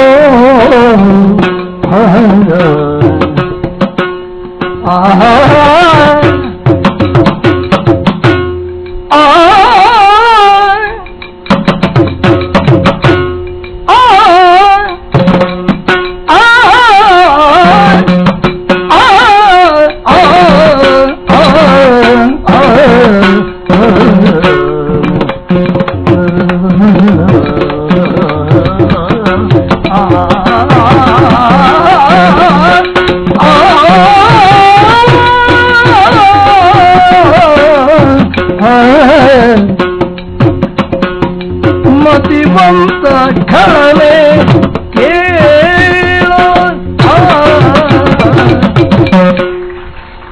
ಅಯ್ಯ, ನಾನು ಆಡುವ ಮಾತುಗಳನ್ನು ಮತಯುತವಾಗಿ ವಿವೇಚಿಸಿ ಬಳಿಕ ನೀನೇ ನಿರ್ಣಯಿಸು. ತೀರ್ಮಾನ ನನಗೆ ಬಿಟ್ಟದ್ದು. ತೀರ್ಮಾನ ನೀನು ಹೇಳು ನಿನಗೆ ಬಿಟ್ಟ. ಆದರೆ ನಾನು ಹೇಳಿದ ವಿಚಾರಗಳನ್ನೆಲ್ಲ ಪರಿಶೀಲಿಸಿಯೇ ತೀರ್ಮಾನ ಮಾಡಬೇಕು. ಅದೇ ಯುಕ್ತವಾಗುತ್ತದೆ. ಪರಿಶೀಲಿಸದೆ ನಿನ್ನ ಮಾತುಗಳನ್ನು ತಕೊಳ್ಳಿಕ್ಕೆ ಆಗುವುದಿಲ್ಲ. ಆದೀತು, ಯೋಚಿಸಿ ನೋಡು. ದಿತಿಜರಲ್ಲೇ ನೆನೆಸಿದಂತಹ ನೀನು ಆ ನೆಲೆಗೆ ಬಂದು ತಲುಪಿದ್ದು ಹೇಗೆ, ಯಾವ ಪಥಗತಿಯನ್ನು ಅನುಸರಿಸಿದ್ದರಿಂದ, ಇದನ್ನು ನೀನೇ ಒಮ್ಮೆ ಹಿಮ್ಮುಖವಾಗಿ ಯೋಚಿಸಿ ನಿರ್ಣಯಿಸು. ನಾವೀಗ ಗುರಿ ಮುಟ್ಟಿದ ಮೇಲೆ ಮತ್ತೆ ದಾರಿ ಮರೆಯುವುದೇ ಹೆಚ್ಚು. ಆದರೆ ಒಂದುಂಟು, ಆ ದಾರಿಯಲ್ಲಿ ಬಂದು ಗುರಿ ಮುಟ್ಟಿದವರು ಯಾವ್ಯಾವುದೋ ದಾರಿಯಲ್ಲಿ ಹೋಗ್ಲಿಕ್ಕಿಲ್ವಲ್ಲ. ಹಾಗೆ ಹೋದರೆ ಪಥಭ್ರಷ್ಟ ಅಂತ ಆಗುತ್ತದೆ. ಹಾಗಾಗಕೂಡದು ತಾನೆ. ಹಿಂದೆಯಿಂದಲೇ ಯೋಚಿಸು. ಹಿಂದೆ ಹೋಗುವ ಆಲೋಚನೆಯಲ್ಲಿ ನಾವು ಮುಂದೆ ಒಂದದ್ದೇ ಅಲ್ಲ. ಅಲ್ಲವಲ್ಲ, ಆ ಕಾರಣದಿಂದ ನೀನು ಮುಂದೆ ಹೋಗಬೇಕು. ಈಗ ಹಿಂದೆ ಬರಬಾರದು. ಹೀಗೆ ಅಪಗತಿಯನ್ನು ಹೊಂದಕೂಡದು. ದೇವತೆಗಳನ್ನೇ ಗೆದ್ದು ನಿಂತ ಕಾಲದಲ್ಲಿ ಸೆರೆಯಾದ ಇಂದ್ರನನ್ನು ಬಿಡಿಸುವುದಕ್ಕಾಗಿಯೇ ಚತುರ್ಮುಖನೇ ಕಣ್ಣ ಮುಂಭಾಗದಲ್ಲಿ ಕಾಣಿಸಿದನಂತೆ. ಆ ಕಾಲದಲ್ಲಿ ನೀನು ಆಡಿದ ಮಾತು, ಸರ್ವೋಹಿ ತಪಸಾದೇವ ವೃಣೋತ್ಯ ಅಮರತಾಂ ಪುಮಾನ್ ವಿಕ್ರಮೇಣ ಮಯಾತ್ವೇದಮ ಅಮರತ್ವಂ ಪ್ರವರ್ತಿತಂ. ಅದು ಹೌದು ಅಂತಾದರೆ ತಪಸ್ಸಿನ ಮೂಲಕವಾಗಿಯೇ ಅಮರತ್ವವನ್ನು ಪಡೆಯ ಬಯಸುವಂತಹ ರಾಕ್ಷಸರದ್ದು ನನಗೆ ದಾರಿಯಲ್ಲ ಅಂತ ನಿರಾಕರಿಸಿ, ವಿಕ್ರಮದ ಮೂಲಕವಾಗಿ, ವಿಕ್ರಮದ ವಿಶಿಖೆಯ ಮೂಲಕವಾಗಿಯೇ ಪಡೆಯಬೇಕಾದನ್ನು ಪಡೆಯ ಬಯಸುವಂತಹ ಧೀರೋದ್ಧಾತನಾದಂತಹ ಒಬ್ಬಾತ ವೀರ ನೀನು ಅಂತ ನಿನ್ನ ಮಟ್ಟಿಗೆ ನೀನು ತಿಳ್ಕೊಂಡಿದ್ದು. ಆ ನೆಲೆಯಲ್ಲೇ ನಿನ್ನನ್ನು ನೀನು ಪರಿಭಾವಿಸುವುದು ಹೌದು ಅಂತ ಆದರೆ ಈ ಮಾರ್ಗ ಹೇಗೆ ಸರಿಯಾಗುತ್ತದೆ? ಸ್ಥಿತಿಜರಲ್ಲಿ ವ್ಯಗ್ಗಳನಾಗುವುದಕ್ಕೆ ಆಧಾರಿಯೇ ಸರಿ ಅಂತ ಆದ್ರೆ ವಿಕ್ರಮದಿಂದ ಹೋರಾಟ ಅಂತ ನಿರ್ಣಯಿಸಿ ಆಗಿದೆ ನಿಮ್ಮಪ್ಪ. ಅದಕ್ಕೆ ರಾಮ ಸ್ಪಂದಿಸಿ ಇಲ್ಲಿಯ ತನಕ ಬಂದು ನಿಂತಾಗಿದೆ. ಆಗಲಿ, ಹೋರಾಟವೇ ಆಗಲಿ. ಯಾರು ಗೆಲ್ಲಬೇಕು, ಯಾರು ಸೋಲು, ಯಾರ ಗೆಲುವು ಯಾರ ಸೋಲು ಅಂತ ಆ ಮೂಲಕವೇ ನಿರ್ಣಯ ಆಗಲಿ. ಸೀತೆಗಾಗಿ ಕದನ ಅಂತ ನಿನ್ನಯ್ಯ ನಿರ್ಣಯಿಸಿದ್ದಾನೆ. ಹೌದು. ಈಗ ನೀನು ಮುಂದಕ್ಕೆ ಲಂಕಾಪತಿ ಎನಿಪಂತಹ ವೀರನು. ಹೌದು ತಾನೆ. ತಂದೆಯ ಉತ್ತರಾಧಿಕಾರಿ ಅಂತ ಅರ್ಥ. ತಂದೆಯ ಆಶಯವನ್ನೇ ಭಗ್ನಗೊಳಿಸಿ ನೀನು ಲಂಕಾಧಿಪತಿ ಆಗುವಂತಹ ಅರ್ಹತೆಯನ್ನು ಹೇಗೆ ಉಳಿಸಿಕೊಳ್ತೀಯೋ? ಈಗ ತಂದೆಯ ಆಶಯವನ್ನು ನಾನು ಭಗ್ನಪಡಿಸಿದ್ದೇನೆ. ಸೀತೆಯ ಕುರಿತಾದ ಕಾಮನೆ ಆತನಿಗುಂಟು ಅಂತ ಕಣ್ಣಾರೆ ಕಂಡವನು ನಾನು. ಹೌದೌದು, ನಾನು ಕಣ್ಣಾರೆ ಕಂಡವನು. ಬಂದು ಚತುರ್ದಶ ಭುವನಾಧಿಪತಿ ಅಂತ ಹೇಳ್ತಾರೆ. ಅವ ಒಂದು ದಯನೀಯ ಅವಸ್ಥೆಯಲ್ಲಿ ಇದ್ದದ್ದು ನೋಡಬೇಕು. ಸೀತಾದೇವಿಯ ಮುಂಭಾಗದಲ್ಲಿ ಯಾಚಿಸ್ತಾ ಇದ್ದ. ನಿನಗೆ ನಾನು ಕಂಡಿದ್ದೇನೆ, ಅದನ್ನು ಹೇಳಿದ್ದು. ನಿನಗೆ ಪ್ರಣಯದಲ್ಲಿ ಹೇಗೆ ಮಾತಾಡಬೇಕು ಅನ್ನೋದು ಬ್ರಹ್ಮಚಾರಿಗೆ ಹೇಗೆ ಗೊತ್ತು? ಅಲ್ಲ, ಅದು ಸತ್ಯವೇ ಅಲ್ಲ. ಅಂತದ್ದೇ ಪ್ರಣಯ ಎಷ್ಟು ದೊಡ್ಡ, ನಾನೊಂದೇ ನಾನು ಎಷ್ಟು ದೊಡ್ಡವನೇ ಆಗಲಿ ಊರಿಗೆ ದೊಡ್ಡ ಮನುಷ್ಯ, ಲೋಕಕ್ಕೆ ಅಧಿಕಾರಿಯಾದವಾಗಲಿ, ಹೆಂಡತಿಯ ಮುಂಭಾಗದಲ್ಲಿ ಹೆಂಗಸರ ಮುಂಭಾಗದಲ್ಲಿ ಪ್ರಣಯದಲ್ಲಿ ಬಗ್ಗುವುದೇ. ನಿನ್ನಲ್ಲಿ ಪ್ರಾಮಾಣಿಕವಾಗಿ ಹೇಳ್ತೇನೆ, ಕಂಡ ಅನುಭವವನ್ನು ಆಧರಿಸಿ ಹೇಳ್ತೇನೆ. ಪ್ರಣಯ ಆಗುವುದು ಹೌದಾದ್ರೆ ಅಂತಹ ದಯನೀಯ ಪರಿಸ್ಥಿತಿ ಬರ್ತದೆ ಅಂತ ಆದ್ರೆ ಇದರಲ್ಲಿ ಅಲ್ಲ, ಜನ್ಮ ಜನ್ಮಾಂತರದಲ್ಲೂ ನಾನು ಬ್ರಹ್ಮಚಾರಿಯಾಗುತ್ತೇನೆ. ಅಲ್ಲ, ಹೌದೇ ಹೌದು.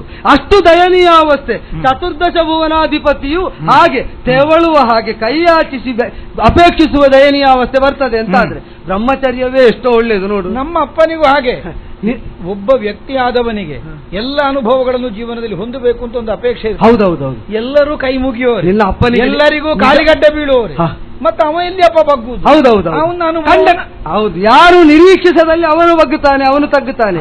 ಯೋಚಿಸಿ ನೋಡು. ಪ್ರಣಯವೇ ಮಾರ್ಗ ಸೀತೆಯನ್ನು ಹೊಂದುವುದಕ್ಕೆ ಅಂತ ಅವನು ಭ್ರಮಿಸಿದ, ಸೀತೆಯನ್ನೇ ಹೊಂದುವುದಕ್ಕಾಗಲಿಲ್ಲ.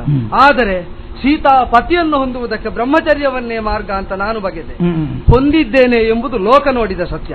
ಅದು ಹೌದು ಅಂತಾದರೆ ಈ ಮಾರ್ಗ ಎಷ್ಟು ಯಶಸ್ವಿ ಅಂತ ನನ್ನ ಅನುಭವದಿಂದ ನನಗೆ ಗೊತ್ತು. ಸೀತಾಪತಿ ಬ್ರಹ್ಮಚರ್ಯಕ್ಕೆ ಒಲಿಯುವ, ಆದ್ದರಿಂದಲೇ ಅವನಿಗೆ ಯಾಕೆ ಪತ್ನಿ ಅಲ್ಲ, ಬ್ರಹ್ಮಚರ್ಯಕ್ಕೆ ಒಲಿಯುತ್ತಾನೆ ಅಂತ ಇರುವುದು ಮಾತ್ರವಲ್ಲ, ಪರಬ್ರಹ್ಮ ಅಂತ ಅವನನ್ನೇ ಅಂಗೀಕರಿಸಿ ಅವನನ್ನು ನಾವು ಹೊಂದಿದ್ದು. ಅದು ನೀನಲ್ಲೂ ಹೇಳುದು, ಮತ್ತೆ ಇದನ್ನು ಹೇಳಿದ್ದು ನಾನೇ ಅಲ್ವೋ. ಆ ನೆಲೆಯಿಂದ ನಾನು ಹೇಗೂ ಇರ್ಲಿ, ನಾನು ಅವನನ್ನು ಹೊಂದಿದ್ದು ಹೇಗೂ ಇರ್ಲಿ, ಆದರೆ ಸೀತೆಯನ್ನು ಹೊಂದುವುದಕ್ಕೆ ಬಯಸಿದ ರಾವಣನ ಪ್ರಣಯವನ್ನೇ ಭಗ್ನಗೊಳಿಸುವಂತಹ ಒಂದು ವಿಫಲ ಪುತ್ರನಾಗಬೇಡ ನೀನು. ಸಫಲನಾಗಿ ತಲೆ ಕಡಿದರೆ ನಮ್ಮಪ್ಪನ ಆಶಯಕ್ಕೆ ವಿರೋಧ ಆಗ್ತದೆ ಅಂತ ನಿನ್ನತ್ರ ಹೇಳಿದ ಮಗ ನಿನ್ನ ಅಪ್ಪನೇ. ನಿನ್ನ ಅಪ್ಪ. ಯಾಕೆಂತಂದ್ರೆ ನಾನು ಕಾಮಿಸಿದ್ದೇನೆ ಅಂತ ಅವನು 1000 ಬಾರಿ ಹೇಳಿದ್ದಾನೆ. ಈಗ ಅವನ ಕಾಮವನ್ನು ನೀನು ಭಗ್ನಗೊಳಿಸ್ತೀಯ ಎಂಬುದು ಸ್ಪಷ್ಟ.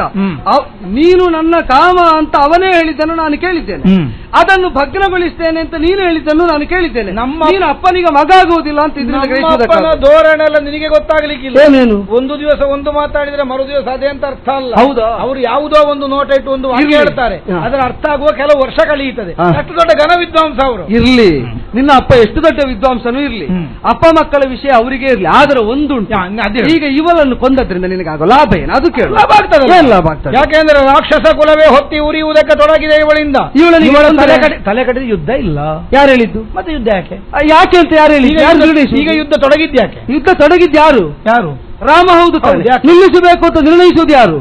ಈಗ ರಾಮ ಯುದ್ಧ ತೊಡಗಿದ್ದು ಯಾವ ಕಾರಣಕ್ಕೆ? ಯಾವ ಕಾರಣಕ್ಕೆ ಅಂತ ಅವನೇ ಹೇಳಿದ್ದಾನಲ್ಲ, ಅರಾಕ್ಷಸಮಿಮಂ ಲೋಕಂ ಕರ್ತಾಸ್ಮಿ ನಿಶ್ಚಿತೈಶ್ವರೈ ನಚೇ ಶರಣಮಭ್ಯೇಷಿ ಮಾಮುಪಾದಾಯ ಮೈಥಿಲಿ. ನನ್ನ ಪಾದ ಮೂಲದಲ್ಲಿ ಮೈಥಿಲಿಯನ್ನಿಟ್ಟು ಶರಣು ಬರಲಿಲ್ಲ ಅಂತಾದರೆ ನನ್ನ ನಿಶ್ಚಿತ ಮಾರ್ಗಗಳಿಂದ ಅರಾಕ್ಷಸವಾಗಿರ್ತೇನೆ ಈ ಪೃಥ್ವಿ ತಲವನ್ನು ಅಂತ ಸ್ಪಷ್ಟ ಮಾತಿನಲ್ಲಿ ಹೇಳಿದ್ದಾನೆ. ಈಗ ಕಡಿದುಕೊಂಡರೆ ಶರಣು ಬಂದಾಗಲ್ವಲ್ಲ, ಹಾಗಾದ್ರೂ ಅರಾಕ್ಷಸವಾಗುವುದಾಗುವುದೇ ತಾನೆ. ಈಗ ಇವಳ ನೆವನದಿಂದ ಸರ್ವರು ಅಳಿಯುತ್ತಾರೆ ಎಂಬುದರಿಂದಲೇ ನೀನು ಕಡಿಯುವುದಕ್ಕೆ ಹೊರಟದ್ದು ಹೌದು ಅಂತಾದ್ರೆ ಅದಕ್ಕಿಂತ ಒಳ್ಳೆ ಮಾರ್ಗ ಉಂಟು. ಇವಳನ್ನು ಕರ್ಕೊಂಡು ಬಾ. ಅಪ್ಪ ಮಾಡಿದ ತಪ್ಪನ್ನು ತಿದ್ದುವಂತಹ ಒಂದು ಧೀರೋಧಾತನಾದಂತಹ ಮಗ ಆಗ ಬಂದು ಪಾದಮೂಲದಲ್ಲಿ ಒಪ್ಪಿಸಿ ಕೈ ಮುಗಿದು ಅಪ್ಪ ಮಾಡಿದ್ದು ತಪ್ಪಾಯಿತು, ಅದನ್ನು ಹೊಟ್ಟೆಗೆ ಹಾಕಿಕೊಂಡು ಕ್ಷಮಿಸಬೇಕು, ರಾಕ್ಷಸ ಸಂಕುಲವನ್ನು ಬದುಕಿ ಬಾಳುವುದಕ್ಕೆ ಬಿಡಬೇಕು ಅಂತ ಯಾಚಿಸಿದೆ ಅಂತ ಆದರೆ ಸ್ತ್ರೀ ಹತ್ಯಾ ಪಾತಕದಿಂದ ವಿಮುಕ್ತನಾದ ನೀನು ಯುಗದಲ್ಲೂ ಕೂಡ ನರಕದಲ್ಲೇ ಗೇಹವಾಗಿ ಹೊಂದುವ ಭಾಗ್ಯವಿಹೀನತೆಯಿಂದ ವಂಚಿತನಾಗಿ ನಿಜವಾಗಿ ಸಮೃದ್ಧಿ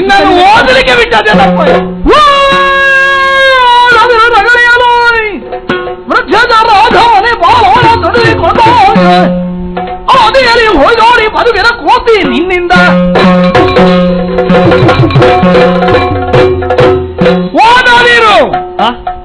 ಓದು ಬೇಕಿದ್ರೆ ಓದು. ಈಗ ಓದುವುದು ನಿನ್ನ ಹವ್ಯಾಸವೋ ಅಭ್ಯಾಸವಾದ್ರೆ ನಮ್ಮದು ಆಕ್ಷೇಪ ಇಲ್ಲ. ಎಷ್ಟು ಓದಿದ್ರು ಅರ್ಥವಾಗದ ಮಹಾನ್ ಗ್ರಂಥದಂತಿರುವ ಆಕೆಯನ್ನೇ ಮುಂಭಾಗದಲ್ಲಿಟ್ಟು ಓದಿರು ಅಂತ ಹೇಳಿದರೆ ಎಷ್ಟು ಬೇಕಿದ್ರು ಓದಿ, ಇನ್ನೊಬ್ಬರಿಗೆ ರಗಳೆ ಮಾಡುವುದನ್ನು ಮಾತ್ರ ಓದಬೇಡ. ಹೌದಾ? ಅಲ್ಲ, ನಾನು ಇನ್ನು ಮಾತಾಡುವುದಿಲ್ಲ, ನೀನು ಅವಳನ್ನು ಬಿಡು. ಪುಣ್ಯಾತ್ಮ ಓದಿ ನಿನ್ನ ತಲೆ ಹಾಳಾಗಲಿ, ಇನ್ನೊಬ್ಬರ ತಲೆ ಹಾಳು ಮಾಡ್ಲಿಕ್ಕೆ ಆಗ ಅದಷ್ಟೇ. ಓದದಿರು ರಗಳೆಯನು ವೃಕ್ಷಚರಾಧಮನೆ ಬಾಲವನ್ನು ಸುಡಿಸಿ ಕೊಂಡಾದಿಯಲ್ಲಿ ಹೊಯ್ದೋಡಿ ಬದುಕಿದ ಕೋತಿ ನಿನ್ನಿಂದ ಆದುದಾಗಲಿ. ಹೌದಲ್ಲ, ನಾನು ಬಾಲವನ್ನು ಸುಡಿಸಿಕೊಂಡವನು, ಓಡಿ ಹೋದವನು, ಮತ್ತೊಮ್ಮೆ ಯುದ್ಧ ಮಾಡುವ, ಮತ್ತೊಮ್ಮೆ ಓಡಿಸು. ಅವಳನ್ನು ಬಿಡಪ್ಪ, ಅವಳನ್ನು ಬಿಟ್ಟು ನಮಗೆ ಬಂದವರನ್ನು ಓಡಿಸುವುದೇ ಕೆಲಸ ಅಲ್ವಾ? ನೀನು ಓಡ್ತಾ ಓಡ್ತಾ ಸ್ವಲ್ಪ ಓಡಿಸಬೇಕು. ನಿಮ್ಮನ್ನು ಹೇಗೆ ಓಡಿಸಬೇಕು ಅಂತ ಗೊತ್ತು. ಇವಳ ತಲೆ ಕಡಿದ್ರೆ ಮರು ದಿವಸ ಓಡುದಿಲ್ಲ.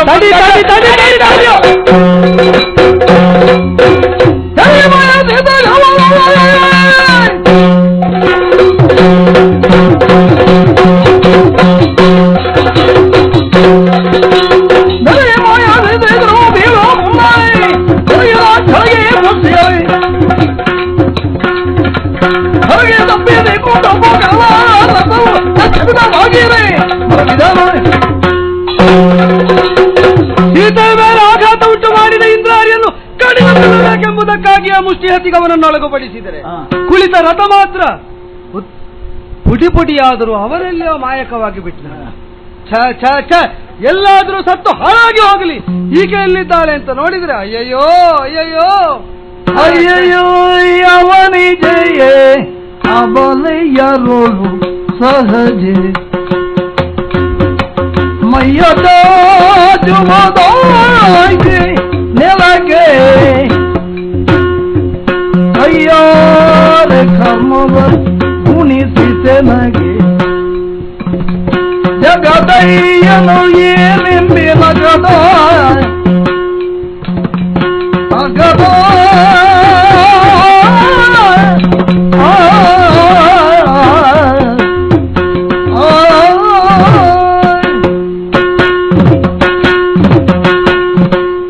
ಅಯ್ಯಯ್ಯೋ ಅಯ್ಯಯ್ಯೋ, ಯಾರು ಜೊತೆಯಾಗಿರಬೇಕು, ಯಾರನ್ನು ಜೊತೆಯಾಗಿ ಕಾಣಬೇಕು ಅಂತ ನಾವು ಈ ಪ್ರವೃತ್ತಿಯಲ್ಲಿ ತೊಡಗಿದೆವು. ಆ ರಾಮಭಾರ್ಯೆಯಾದಂತಹ ಸೀತಾದೇವಿ ಆಕೆಯನ್ನು ಕಾಣುವುದಕ್ಕಾದ ಇಲ್ಲ. ರಕ್ತಸಿಕ್ತವಾದಂತಹ ದೇಹಾರ್ಧಗಳನ್ನು ಉಭಯ ಪಾರ್ಶ್ವದಲ್ಲಿರಿಸಿಕೊಂಡು ಈ ಸ್ಥಿತಿಯಲ್ಲಿರುವ ಹಾಗಾಯಿತಲ್ಲ. ನಿಜವಾಗಿಯೂ ಆಕೆ ಬಂದದ್ದು ಆಕೆಗಾಗಿ ಅಂತ ಭಾವಿಸಲೇ ಅಲ್ಲವಲ್ಲ. ಅಯೋನಿಜೆಯಾದಂತಹ ಆಕೆ ಭೂಮಿಯನ್ನೇ ಗರ್ಭವಾಗಿಸಿಕೊಂಡು ಮೇಲ್ಭಾಗದಲ್ಲಿ ಕಾಣಿಸಿಕೊಂಡದ್ದು ನನ್ನಂಥವರನ್ನು ಅನುಗ್ರಹಿಸುವುದಕ್ಕಾಗಿ ತಾನೆ. ಹಾಗಾದ್ರೆ ಆಕೆಯನ್ನು ಕಳೆದುಕೊಂಡಿದ್ದೇವೆ ಅಂತಾದ್ರೆ ಆಕೆಗೆ ಹಾನಿಯಾಗಿದೆ ಅಂತಲ್ಲ, ಆಕೆ ಅನುಗ್ರಹವನ್ನು ಪಡೆಯುವ ಯೋಗದಿಂದ ನಾವು ವಿವಂಚಿತರಾಗಿದ್ದೇವೆ ಅಂತ ತಾನೇ ಅರ್ಥೈಸಿಕೊಳ್ಳಬೇಕಾದದ್ದು. ಈ ಸ್ಥಿತಿಗೆ ಇವಳೊಳಗಾಗುವುದನ್ನು ಕಂಡು ಕಂಡು ತಡೆಯಲಾಗದ ಅಸಹಾಯಕನಾದ ನಾನು ಪ್ರಭು ರಾಮಚಂದ್ರನಿಗೆ ಮಗವನ್ನೆಂತು ತೋರಲಿ, ಅವನು ಕೇಳಿದ ಪ್ರಶ್ನೆಗಳಿಗೆ ಉತ್ತರವನ್ನೆಂತೀಯಲಿ. ಇಲ್ಲ ಇಲ್ಲ ಇಲ್ಲ, ಇವಳನ್ನು ಉಳಿಸಿಕೊಳ್ಳುವುದಕ್ಕಾಗಲಿಲ್ಲ, ಇವಳು ಅಳಿದ ಬಳಿಕ ಉಳಿದುಕೊಳ್ಳುವುದಕ್ಕೂ ಆಗುವುದಿಲ್ಲ ಎಂಬ ಸ್ಥಿತಿಯಲ್ಲಿ ಮತ್ತೆ ನೋಡಿದರೆ ಏನಿದು ಏನಿದು, ಮುಖದಲ್ಲಿ ಕಣ್ಣು ಇಲ್ಲ ಇಲ್ಲ ಇಲ್ಲ, ಬಹುಶಃ ನನಗೇ ಭ್ರಮೆ. ಸತ್ತ ಕಣ್ಣು ಮತ್ತೆ ಮುಚ್ಚಿ ತೆರೆಯಲ್ಪಡುವುದು ಹೇಗೆ? ಇಲ್ಲ ಇಲ್ಲ, ಇದು ಏನು ಅಂತಲೇ ಅರ್ಥವಾಗದ ಸ್ಥಿತಿಯಲ್ಲಿ ನೋಡ್ತಾ ಇದ್ರೆ ಬಂದ ಜಾಂಬವರು ಸೂಚಿಸಿದ್ರಲ್ಲ, ಇಲ್ಲ ನಾವು ಅರ್ಥೈಸಿಕೊಳ್ಳಲಾಗದ ಯಾವುದೋ ಒಂದು ತಂತ್ರ ಇದರಲ್ಲುಂಟು. ಆದ್ದರಿಂದಲೇ ಈ ಶರೀರಾರ್ಥಗಳನ್ನು ಜೊತೆಯಾಗಿಸಿ ರಾಮ ಸನ್ನಿಧಿಗೆ ಇದನ್ನು ಒಯ್ಯಬೇಕು ಅಂತಾಡಿದರು. ಸರಿ, ಪ್ರಭು ರಾಮೇಚ್ಛೆ ಹೇಗುಂಟೋ ಹಾಗೇ ಆಗಲಿ ಎಂಬ ಸಂಕಲ್ಪದಿಂದ ಈ ಶರೀರವನ್ನು ಜೊತೆಯಾಗಿಸಿ ರಾಮಪಾದ ಮೂಲದಲ್ಲೇ ಕೊಂಡು ಹೋಗಿ ಇಟ್ಟು ಜಯ ಜಯ ಜಯ ಜಯ ಜಯ ಜಯ ಅಂತ ಪ್ರಾರ್ಥಿಸಿಬಿಡ್ತಾರೆ. ಜನಕಾತ್ಮಜ ಜಾನೆ ಎನ್ನರದೆ ಮುನಿದೆ ಎನ್ನೊಡನೆ ಯಾತಗೆ ಮುಗ ಘನತೆ ಹರಿ ಚುಂಬಿಸುದ ಧನವ ಮನದಣಿಯೇ ಮುದ್ದಾಡುತ್ತೆಂದ ಜನಕಾತ್ಮಜ. ಇದೇನನ್ನು ನೋಡ್ತಾ ಇದ್ದೇನೆ ನಾನು. ಜಾಂಬವ ಹಾಗೂ ಆಂಜನೇಯರು ಸೇರಿ ಒಂದು ಕಳೇವರವನ್ನು ತಂದು ನನ್ನ ಮುಂಭಾಗದಲ್ಲಿ ಇರಿಸಿದ್ರು, ಕಣ್ಣೀರು ಸುರಿಸ್ತಾರೆ, ಮಾತನಾಡುವುದಿಲ್ಲ. ನಾನದನ್ನು ನಿರೀಕ್ಷಿಸಿದೆ ಅಂತ ಆದ್ರೆ ಹೌದು, ಯಾವ ಉದ್ದೇಶದಿಂದ ಲಂಕೆಗೆ ನಾನು ಅಭಿಯೋಗವನ್ನು ಮಾಡಿದನೋ, ಯಾರು ಧರ್ಮ ಪತ್ನಿ ಇದ್ದಾಳೋ ನನ್ನವಳು, ಅವಳೇ ಇವತ್ತು ಗತಪ್ರಾಣಳಾಗಿ ಈ ಧರೆಯಲ್ಲಿ ಹೊರಗಿದವಳಿದ್ದಾಳೆ. ನನ್ನ ಎಲ್ಲಾ ಉದ್ದೇಶವು ವಿಫಲವಾಗಿ ಹೋಯ್ತಲ್ಲ ಸೀತಾ. ಕಾಡಿಗೆ ಬರುವ ಕಾಲದಲ್ಲೇ ನಿನ್ನಲ್ಲಿ ಸ್ಪಷ್ಟವಾಗಿ ನಾನು ಆಡಿದ್ದೆ, ಕಾಡು ಅನ್ನುವುದು ಕಷ್ಟ, ಕಾಡಿನಲ್ಲಿ ಬದುಕುವುದು ನಿನ್ನಿಂದ ಸಾಧ್ಯವಿಲ್ಲ, ಹಾಗಾಗಿ ನೀನು ಬರುವುದು ಅಗತ್ಯವಿಲ್ಲ, ತಂದೆ ತಾಯಂದಿರ ಜೊತೆಗಿರುವುದು, ನಿನ್ನ ಅತ್ತೆ ಮಾವಂದಿರ ಜೊತೆಗೆ. ಆದರೆ ಒಂದು ಮಾತನ್ನು ಆಡಿದಳು ಅವಳು. ನನ್ನ ತಂದೆ ನನ್ನನ್ನು ಮದುವೆ ಮಾಡಿಕೊಟ್ಟದ್ದು ಗಂಡು ವೇಷದಲ್ಲಿರುವ ಹೆಣ್ಣಿಗೂ ಅಂತ ಕಾಣುತ್ತದೆ ಅನ್ನುವಂತಹ ಒಂದು ಕೊಂಕು ಮಾತನ್ನು ಆಡಿದಳು. ಆಗ ಪತಿವ್ರತೆಯಾದಂತಹ ಅವಳನ್ನು ಕರಕೊಂಡು ಬರಬೇಕಾದ್ದು ನನಗೆ ಅನಿವಾರ್ಯವಾಗಿ ಹೋಯಿತು. ಆದರೆ ಆ ಹೊತ್ತಿಗೆ ಅವಳು ಆಡಿದಂತಹ ಮಾತು ಈ ಹೊತ್ತಿಗೆ ಸತ್ಯವಾಗಿ ಹೋಯಿತು. ರಾವಣನನ್ನು ಕುಂಭಕರ್ಣನನ್ನು ವಧಿಸಿ ನನ್ನ ಪತ್ನಿಯನ್ನು ಮರಳಿ ನಾನು ಪಡೆಯುತ್ತೇನೆನ್ನುವಂತಹ ವಿಶ್ವಾಸ ನನಗಿತ್ತು. ನಾನು ಕುಂಭಕರ್ಣನನ್ನು ಮುಂತಾದವರನ್ನು ವಧಿಸಿ ಆಗಿದೆ. ಆದರೆ ಇವತ್ತು ರಾವಣನನ್ನು ಇಂದ್ರಜಿತವನ್ನು ವಧಿಸುವುದಕ್ಕೆ ಸಾಧ್ಯವಾಗದೆ ನನ್ನ ಪತ್ನಿಯನ್ನು ಕಳಕೊಂಡೆನಲ್ಲ. ಏನು ಮಾಡ್ಲಿ ಏನು ಮಾಡ್ಲಿ? ಮರುಗಳು ವಿಭೀಷಣನೆಂದ ಏನಯ್ಯ ಇದು? ದೇವಿ ಜಾನಕಿಯಲ್ಲ ಅವರ ಕಪಟವಿದು. ದೇವಾದಿ ದೇವ ನರನಾಟಕವ ನಡಿದಿ ದುಃಖಿಸಲ್ಯಾಕೆ ಕಪಟ ಸಸಿಗೆ ಪವನಾತ್ಮಗೆ ಅಶೋಕವನದೊಂದಿಲ್ಲದಿರೇ ನಿಮ್ಮ ಸೇವೆಗಾಗುವನಲ್ಲನು ಎನ್ನುತ್ತ ಅಸುರಪತಿ ನುಡಿಯೇ. ದೇವ ವಿಭೀಷಣ, ನೋಡ್ತಾ ಇದ್ದೀಯಲ್ಲ, ಏನಿದು ನಾಟಕ? ಮತ್ತೆಂತದ್ದು ಇದು? ನನ್ನ ಮಡದಿ ಹೊತ್ತು ಅಳಿದು ಹೋಗಿದ್ದಾಳೆ ಅಂತ ನಾನು ಕಣ್ಣೀರಿಳಿಸ್ತಾ ಇದ್ದೇನೆ, ನನ್ನದು ನಾಟಕ ಅಂತ ಆಡ್ತೆ ನೀನು. ಕಣ್ಣಲ್ಲಿ ನೀರು ಬರುತ್ತಾ ಉಂಟು, ಬುದ್ಧಿ ಶೂನ್ಯವಾದವನ ಹಾಗೆ ವರ್ತಿಸುತ್ತಾ ಇದ್ದ. ಧರ್ಮಪತ್ನಿಯನ್ನು ಕಳಕೊಂಡವನಿದ್ದೇನೆ ವಿಭೀಷಣ. ಸರಿಯೇ, ಆದ್ರೆ ಇದು ಧರ್ಮಪತ್ನಿ ಅಲ್ಲ, ಇದು ಒಂದು ಹೆಣ. ಧರ್ಮಪತ್ನಿಯ ಹೆಣ ಅಂತ ನಾನು ಅಲ್ವೇ ಅಲ್ಲ, ಇದು ಮಾಯಕದ ಹೆಣ. ನಮ್ಮಲ್ಲಿ ಎಷ್ಟು ಮಂದಿ ಇದ್ದಾರೆ, ಹೆಣ ಸೃಷ್ಟಿಸ್ತಾರೆ, ಪ್ರಾಣಿ ಸೃಷ್ಟಿಸ್ತಾರೆ, ಯಾವುದು ಬೇಕೋ ಅದನ್ನೆಲ್ಲ ಸೃಷ್ಟಿಸ್ತಾರೆ. ಮನಸ್ಸು ಮಾಡಿದ್ರೆ ನಿನ್ನ ಎದುರು ನಿನ್ನನ್ನೇ ಸೃಷ್ಟಿಸಬಲ್ಲವರಿದ್ದಾರೆ. ಅಲ್ಲ, ಮಾಯಾವಿಗಳಿದ್ದಾರೆ ಅನ್ನುವುದನ್ನು ಕೇಳಿಬಲ್ಲೆ, ನೀನು ಅದನ್ನು ಒಂದೇ ಕಡೆ ಅಲ್ಲ, ಹಲವು ಕಡೆ, 10 ಕಡೆ ಬೇಕಿದ್ರು ಸೃಷ್ಟಿಸಿ ತೋರಿಸಬಲ್ಲ ಅಂತವರೆಲ್ಲ ಇದ್ದಾರೆ. ನೀನು ಏನಿಲ್ಲಿ ಮಾತಾಡುತ್ತಿ, ಎಲ್ಲ ಕಡೆ ಅದನ್ನು ಕೇಳುವ ಹಾಗೆ ಮಾಡುವಂತ ಮಾಯಾವಿಗಳು ನಮ್ಮಲ್ಲಿದ್ದಾರೆ. ಅಲ್ಲ, ನಿಮ್ಮ ಲಂಕೆ ಏನು ಅಂತ ಗೊತ್ತಿಲ್ಲ, ನಾನು ಒಳಗೆ ಪ್ರವೇಶ ಮಾಡಿದವನಲ್ಲ. ಆದರೆ ಇವಳು ನನ್ನವಳು, ಎಷ್ಟೋ ವರ್ಷಗಳಿಂದ ನಾನು ನೋಡ್ತಾ ಇದ್ದೇನಲ್ಲ ಅವಳನ್ನು, ನನ್ನ ಪತ್ನಿಯನ್ನು ಕಳ್ಕೊಂಡಿದ್ದೇನೆ. ನಮ್ಮವರು ಹಾಗೆ, ನಮ್ಮ ಇಂದ್ರ ಹರಿದ್ದಾನೆ, ಅವ ಬಾಯಲ್ಲೂ ಹಾಗೆ ಮಾಯದಲ್ಲೂ ಹಾಗೆ, ಯಾರನ್ನು ಬಿಟ್ಟು ಕೊಡುವವಲ್ಲ. ವಿಭೀಷಣ ಕೆಲ ಹೊತ್ತಿಗೆ ಮೊದಲೇ ಆತನ ಜೊತೆಗೆ ಹೋರಾಟವನ್ನು ಮಾಡಿದವನು, ಹೋರಾಟದಲ್ಲಿ ಕೈ ಸಾಗದೆ ಆಂಜನೇಯನ ಮುಂಭಾಗಕ್ಕೆ ಹೋದವನು. ಮತ್ತೆ ಅವನು ಮಾಡಿದಂತಹ ಮಾಯೆ ಬೇಕಿದ್ರೆ ಒಂದು ಕೆಲಸ ಮಾಡಿ, ನಂಬಿಕೆ ಬರಬೇಕಲ್ಲ, ಒಂದು ಕೆಲಸ ಮಾಡಬಹುದು. ಏನು? ಅಶೋಕವನಕ್ಕೆ ಹೋಗಿ ನೋಡಿ ಅಲ್ಲಿ ಸೀತೆ ಇಲ್ಲ ಅಂತೇಳಿ ಆದ್ರೆ ಮತ್ತೆ ನಾನು ನಿನ್ನ ಶರಣನಲ್ಲ. ಹಾಗಾದ್ರೆ ನಮ್ಮ ಪಕ್ಷದಲ್ಲಿ ಸೀತೆಯನ್ನು ನೋಡಿದವರು ಯಾರು ಅಂತ ಕೇಳಿದ್ರೆ ಉತ್ತರ ಸಿಗುವುದು ಒಂದೇ, ಆಂಜನೇಯ ಮಾತ್ರ. ಅವನನ್ನೇ ಕಳುಹಿಸುವುದು ಆಗಬಹುದು. ಅದು ನೋಡು ನೋಡು, ಹೋದವನು ಇದ್ದಾನೆ, ಬಂದವನು ಇದ್ದಾನೆ ಅಲ್ವಾ? ಹೌದು. ಅವೇನವಾಗಿ ಅಶೋಕವನದಲ್ಲಿ ಸೀತಾದೇವಿ ಇದ್ದಾಳೆ ಅಂತ ಆಡ್ತಾನೆ. ಅಲ್ಲಿ ನಡೆದಂತಹ ಕಥೆಯನ್ನು ಹೇಳಿದಲ್ಲವ, ನೀನು ಆಡಿದಂತೆ ಅಲ್ಲಿ ಒಂದು ಮಾಯ ಆಗಿತ್ತ. ಮತ್ತೆ ಅದನ್ನೇ ನಾನು ಹೇಳಿದ್ದು, ನಿನ್ನಂತಹ ಸೃಷ್ಟಿ ಪ್ರತಿರೂಪವನ್ನು ಸೃಷ್ಟಿಸುವಂತ ಮಾಯಾವಿಗಳು ನಮ್ಮಲ್ಲಿ ಸಾಕಷ್ಟು ಬಂದಿದ್ದಾರೆ. ವಿಭೀಷಣ, ಇದನ್ನೇನಾದ್ರೂ ಮಾಡಬೇಕು. ಇದನ್ನು ಮಾಡಬಹುದು, ನನ್ನಂತವರೇ ಆಗಬೇಕು.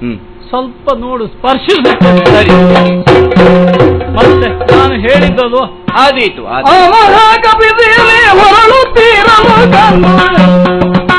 ಕೇಳಿದ ವಿಭೀಷಣಗೆ ಧನ ಖರೀದುವ ಗಳ್ಳುರಿಯ ಹೊಗೆಯಿಂದೇನು ಇದುವರೆಯುವುದು ಕಪಿಗಳ. ಮತ್ತೊಮ್ಮೆ ಉತ್ಸಾಹದಿಂದ ಕಪಿಗಳೆಲ್ಲ ಎದ್ದು ಹೋರಾಟಕ್ಕೆ ಸಿದ್ಧರಾದದ್ದೇನೋ ಹೌದು, ಆದರೆ ಎದುರಾಳಿಗಳಾಗಿ ಯಾರೂ ನಮ್ಮೊಡನೆ ಹೋರಾಟಕ್ಕೆ ಬಂದದ್ದಿಲ್ಲ. ವಿಭೀಷಣ, ಒಮ್ಮೆ ನಮ್ಮ ಸೈನ್ಯವನ್ನು ನೋಡು. ಓಹೋ, ಎಲ್ಲ ಒದ್ದಾಡ್ತಾ ಇದ್ದಾನೆ. ಲಂಕೆಯ ಕಡೆಯಿಂದ ದಟ್ಟವಾದಂತಹ ಹೊಗೆ ಮೇಲೆ ಏರ್ತಾ ಇದೆ. ಉಸಿರು ಕಟ್ಟುವ ಹಾಗೆ ಉಂಟು, ಪರಿಸರವೇ ಮಾಲಿನ್ಯವಾಗಿ ಹೋಗಿದೆ. ಅದೇ ಹೊಗೆಯ ಕಾರಣದಿಂದ ನಮ್ಮ ಕಪಿಗಳೆಲ್ಲ ಧರೆಗೊರಗಿದ್ದಾರೆ. ಹೌದಪ್ಪ, ಇದಕ್ಕೆ ಏನು ಕಾರಣ? ಯಾರಿಂದಲಾಗಿ ಹೀಗಾಯಿತು? ಲಂಕೆಯನ್ನೆಲ್ಲ ಸರಿಯಾಗಿ ಬಲ್ಲವನಾದ ನೀನೇ ಉತ್ತರಿಸಬೇಕಿದಕ್ಕೆ. ಧಗಧಗಿಸುವ ದಳ್ಳುರಿಯ ಹೊಗೆಯಿಂದ ಏನಿದೆ? ರಾಮಚಂದ್ರ, ಹಾಗೆ ನಮ್ಮ ಮಗನಿಂದ್ರಜಿದು ಲಾಲೆ ಶ್ರೀ ಜಗದೊಯ್ದಿಲ್ಲ ಅವಾಗಲೇ ರಾಜೇಂದ್ರ ಅಜನ ಮರದ ಸಾಮರ್ಥ್ಯವೇ. ನಮ್ಮ ಇಂದ್ರಾಣಿಯೇ ಮೂಲ ನಿಕುಂಬಳೆಗೆ ಹೋಗಿದ್ದಾನೆ ಎಂಬುದು ಭಾಸವಾಗುತ್ತಾ ಉಂಟು. ಮೂಲ ನಿಕುಂಬಳೆ? ಅಲ್ಲಿ ಮಾಡುವಂತಹ ಅಧ್ವರ, ಅಥರ್ವವೇದ ಪ್ರಣೀತವಾದಂತಹ ಅಧ್ವರ, ಮಾರಣಾಧ್ವರ ಮಾಡಿದ್ರೆ ವಿಶೇಷವಾದಂತಹ ಶಕ್ತಿ ಅದರಿಂದ ಹೊರಹೊಮ್ಮುತ್ತದೆ. ರಥವೋ, ತುರುಗವೋ, ಆಯುಧವೋ ಏನು ಬೇಕೋ ಅದನ್ನೆಲ್ಲ ಪಡೆದುಕೊಂಡು ಯುದ್ಧಕ್ಕೆ ನಿಂತ ಅಂತೇಳಿ ಆದರೆ 3 ಲೋಕ ಅಲ್ಲ 14 ಲೋಕಗಳಲ್ಲಿ ಅವನನ್ನು ಜಯಿಸುವವರು ಯಾರೂ ಇಲ್ಲ ಅಂತೇಳಿ ಆಗ್ತಾ ಇದೆ. ಆರಂಭವಾದಷ್ಟೇ. ಇದನ್ನು ಭಗ್ನಗೊಳಿಸಬೇಕಾಗಿದೆ. ಸರಿ, ಭಗ್ನಗೊಳಿಸಬೇಕಿದ್ರೆ, ಅಲ್ಲಿಗೆ ಪ್ರವೇಶಿಸಬೇಕಿದ್ರೆ, ಅವನನ್ನು ವಧಿಸಬೇಕಿದ್ರೆ ಅದಕ್ಕೆ ಕೆಲವೆಲ್ಲ ನಿಯಮ ಉಂಟಯ್ಯ. ನಿಯಮಗಳು ಉಂಟು? ಹೌದು. ಯಾವ ನಿಯಮವು? ನಮ್ಮ ಸೇನೆಯಲ್ಲಿ ಯಾರಿದ್ದಾರೆ ಅಂತೇಳಿ ಆಗಬೇಕಲ್ಲ. ಎಂತವರು? ಒಂದು 12 ವರ್ಷ ನಿದ್ದೆ ಬಿಡಬೇಕವ. 12 ವರ್ಷ ನಿದ್ದೆ ಮಾಡಬಾರದು. ಒಟ್ಟಿಗೆ ಊಟ ಕೂಡ ಮಾಡಬಾರದು. ಆಹಾರ ಇಲ್ಲ. ಅದು ಇಲ್ಲ ಅಂತೇಳಿ ಆದ್ರೆ ಪ್ರಕೃತಿ ಸಹಜವಾದಂತಹ ಮೈಥುನವನ್ನು ಕೂಡ ಅವ ಬಿಟ್ಟಿರಬೇಕು. ಸ್ತ್ರೀ ಸಂಘ ವರ್ಜಿತರಾಗಿರಬೇಕು. ಹೌದು, ಅಂತವರು ಯಾರಿದ್ದಾರೆ ನಮ್ಮ ಸೇನೆಯಲ್ಲಿ? ಯಾರಾದ್ರೂ ಬೇಕಲ್ಲ. ಖಂಡಿತ ಅಂತವರನ್ನು ನಾನು ಕಂಡದ್ದು ಇಲ್ಲ, ನೋಡಿದ್ದು ಇಲ್ಲ. ಯಾರು 12 ವರ್ಷಗಳ ಕಾಲ ಇಷ್ಟನ್ನು ಬಿಟ್ಟವರು ಯಾರಿದ್ದಾರೆ? ಒಂದು ಹೊತ್ತು ಊಟ ಮಾಡೋದಿದ್ರೆ ಚಡಬಡಿಸುವವರು ಇರ್ತಾರೆ ಈ ಲೋಕದಲ್ಲಿ. ಹೌದು. ಮತ್ತೆ 2 ಹೊತ್ತು 3 ಹೊತ್ತು ಆದ್ರೆ ಕೇಳುವುದೇ ಬೇಡ, ಅಲ್ಲಿಗೆ ಮಲಗುವವರೇ ಇರುವಂತವ್ರು. ಅಂತವರಲ್ಲಿ 12 ವರ್ಷ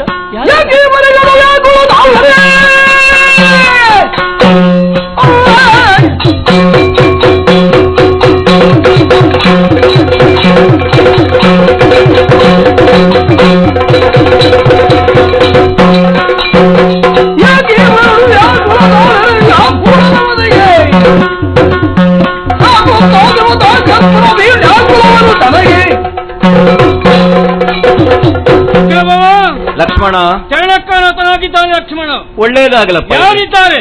ಯಾರಿದ್ದಾರೆ ನಮ್ಮ ಸೇನೆಯಲ್ಲಿ? ವಧಿಸುವುದಕ್ಕಾಗಿ ವ್ಯಾಕುಲವೇ ತಮಗೆ. ಹೌದು.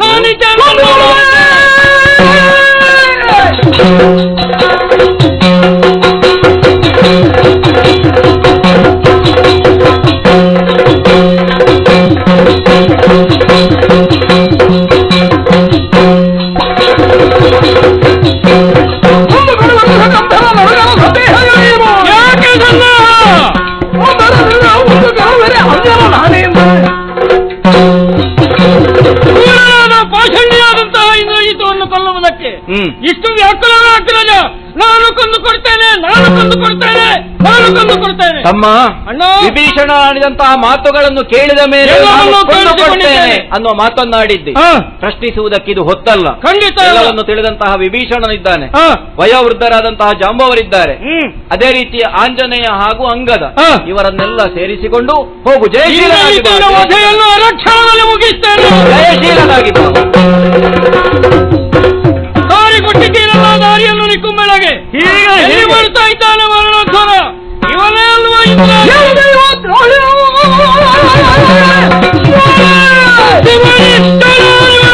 ಜಾಗವನ್ನು ಹಾಳು ಮಾಡಿ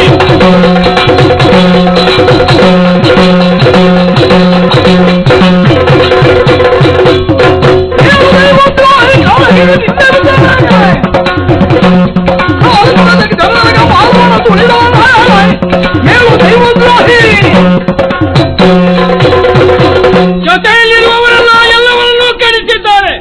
ಇವನೋರ್ವ ಹೇಳುವುದಕ್ಕೆ ಬಾಕಿ.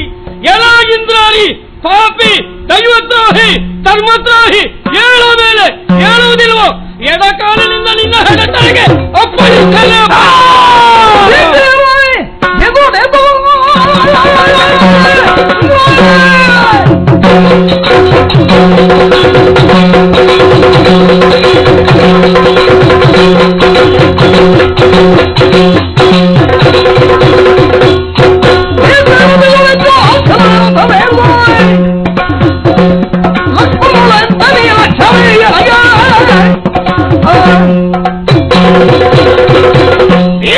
ಬಿಟ್ಟಿದ್ದಾನೆ.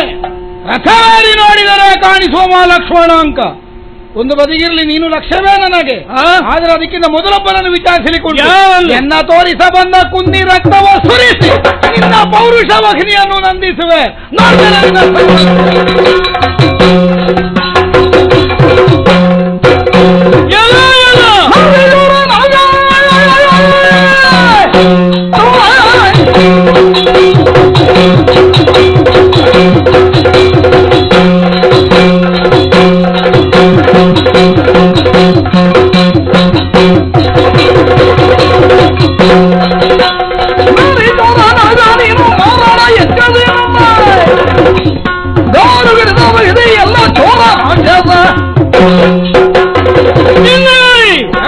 ತಂದೆಯನ್ನು ಸೋಲಿಸಿದ ದೇವೇಂದ್ರನನ್ನೇ ಸೋಲಿಸಿ ಮುಂಬರಿದಿದ್ದೇನೆ ಎನ್ನುವ ಕಾರಣಕ್ಕಾಗಿ ನಿನ್ನ ಮೇಘನಾಥ ಎನ್ನುವ ಹೆಸರು ಅಳಿಸಿ ಹೋಗುವಷ್ಟು ಇಂದ್ರಜಿತವನ್ನು ಸ್ಥಾಪಿಸಿದವನು ನೀನು.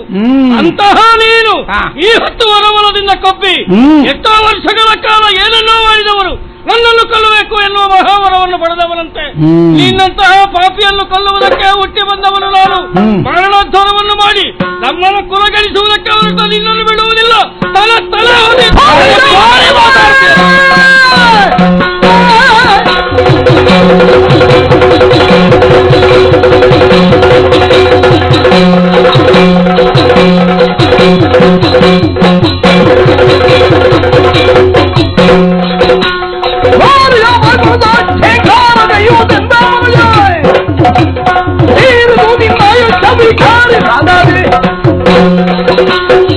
ಲಕ್ಷ್ಮಣಾಂಕ ಇಂದ್ರಜಿತು ಕೈಯಲ್ಲಿ ಧರಿಸಿದಂತಹ ಕಾರ್ಮುಕದ ಸಂಜೀನಿಯನ್ನು ಕತ್ತರಿಸಿದ್ದಿ.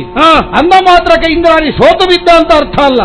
ಭಾರೀ ತಾಪವನ್ನು ಕೊಂಡು ಅನುಷ್ಠಾಂಕಾರವನ್ನು ಮಾಡಿದ ಕಾಲಕ್ಕೆ ತ್ರಿಜಗವೇ ಗಡಗುಟ್ಟಿ ನಡುಗಬೇಕು. ಎಲ್ಲ ಮನುಜ ಏನು ಮುಂದುವರಿಯುತ್ತಾ ನಿನ್ನ ಬಗೆಯನ್ನೇ ನೀನು ಮರೆತಿರಬೇಕು. ನಿನ್ನ ಆಯುಷ್ಯ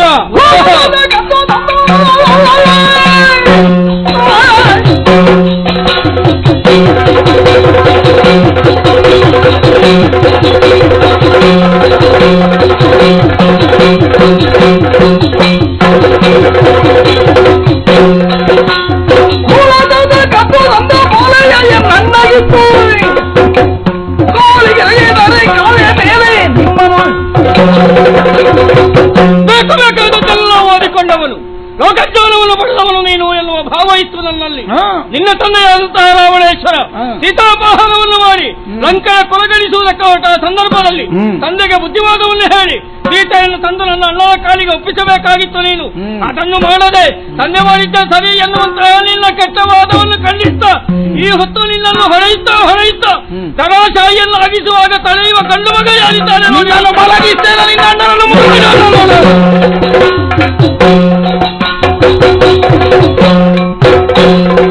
ಹರ ಹರ ಹರ ಹರ ಶಕ್ರಾರಿ ಎಂದೆಂಬ ಬಿರುದನಿಯೇ ಹೊರಗೆ ಮೆರೆಸಿದೇನು ಜಗ ಹವ ಹವ ಶಕ್ರಾರಿ ಎಂದೆಂಬ ಬಿರುದನಿ ಹೊರಗೆ ಮೆರೆಸಿದನು ಜಗದಿ ಸುರ ನರ ಪುರಗರ ಅಳುಕಿಸಿದ ಭಟದ ಎಂತಹ ವಿಕ್ರಮ ನಮ್ಮ ಸುರ ನರಗರನು ಅಳುಕಿಸಿದ ಭಟದ ಅನ್ನ ಒರಗಿಸಿದ ಮೂರ್ಛೆಯೊಳಗಿವನು ಹರ ಹರ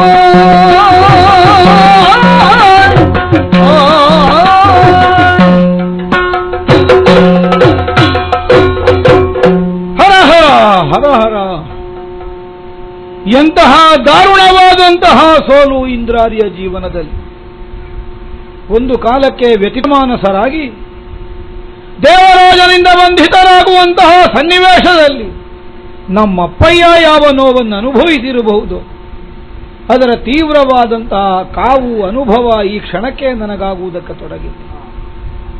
ಶ್ರೀಮಂತ ಪುತ್ರನಾಗಿ ತಂದೆಯವರ ಸೋಲನ್ನು ಸ್ಪರ್ಧಾ ಮನೋಭಾವದಿಂದ ಸ್ವೀಕರಿಸಿ ಮಾಯಾಯುದ್ಧ ವಿದ್ಯೆಯ ಮೂಲಕವಾಗಿ ದೇವೇಂದ್ರನನ್ನೇ ಕೈಸರ ಹಿಡಿದು ಇಂದ್ರಾರಿ ಎನ್ನುವಂತಹ ಅನ್ವರ್ಥ ನಾಮವನ್ನು ನಾನು ಹೊಂದಿದ ಸ್ವಯಂ ಪ್ರಜಾಪತಿಯಾದಂತಹ ಬ್ರಹ್ಮನೇ ದೇವೇಂದ್ರನನ್ನು ಕೈಸರೆ ಬಿಡಿಸಿಕೊಳ್ಳುವ ಕಾಲಕ್ಕೆ ಮಾರಣಾಧ್ವರವನ್ನೆಸಗಿ ಪೂರ್ಣಾಹುತಿಯ ಫಲರೂಪವಾಗಿ ಒರಗಿ ಬರಬಹುದಾದಂತಹ ದಿವ್ಯವರೂತವನ್ನೋ ಧನುಸ್ಸನ್ನು ಹೊಂದಿ ನೀನು ಸಂಗರವನ್ನೆಸಗಿದರೆ ಅಜೇಯನಾಗುತ್ತಿ. ಈ ವರವಿಶೇಷವನ್ನು ನನಗೆ ಕರುಣಿಸಿದವ ನನ್ನ ವಿಕ್ರಮಾತಿಶಯಕ್ಕೆ ತಲೆದು ಸಾವಿರಾರು ವರ್ಷಗಳ ಸುದೀರ್ಘವಾದ ತಪಸ್ಸಿನಿಂದ ಸಾಧ್ಯವಾಗದೇ ಇದ್ದದ್ದನ್ನು ಕೇವಲ ಸಾಹಸದ ಕಾರ್ಯದಿಂದಲೇ ಸಾಧ್ಯವಾಗಿಸಿಕೊಂಡು ನನ್ನ ಮೇಲ್ಮೆಯನ್ನು ಪ್ರಪಂಚದಲ್ಲಿ ಈ ತನಕ ಉಳಿಸಿಕೊಂಡಿದ್ದವು. ಸುರನರೋರಗರನ್ನು ಲೆಕ್ಕಿಸದ ಭಟತ ಅಂತವನನ್ನು ಇಂದಿನ ದಿನ ಸಂಗರದಲ್ಲಿ ಇವ ಮಡುಹಿದ ಅಂತ ಅದರ ಅರ್ಥ ಏನು? ಇವರು ಮನುಷ್ಯರೇ ಇವರು. ಈತಗಳು ನರರಲ್ಲ, ಈತಗಳು ನರರಲ್ಲ, ಬಂದ ಕೊಡಗಳಿವೋ ಕೋಟಿಗಳ ಬಲವಲ್ಲ.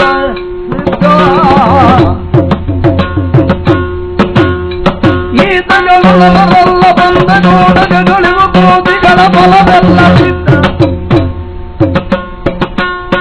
ಕೈತವದ ಯತಿಯಾಗಿ ಮನಯದಿಯಾಗಿ ತಾತಗಳ ವಿಲಿತಂತ ಸೀತೆ ಮಾನವಿಯಲ್ಲ ಬದ್ಧ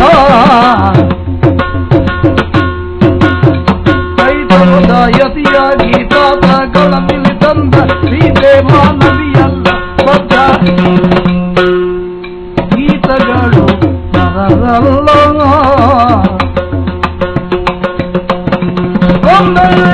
ಕೂಡಗಳಿವು ಕೋತಿಗಳ ಬರವಿಲ್ಲಿದ್ದ ಹರ ಹರ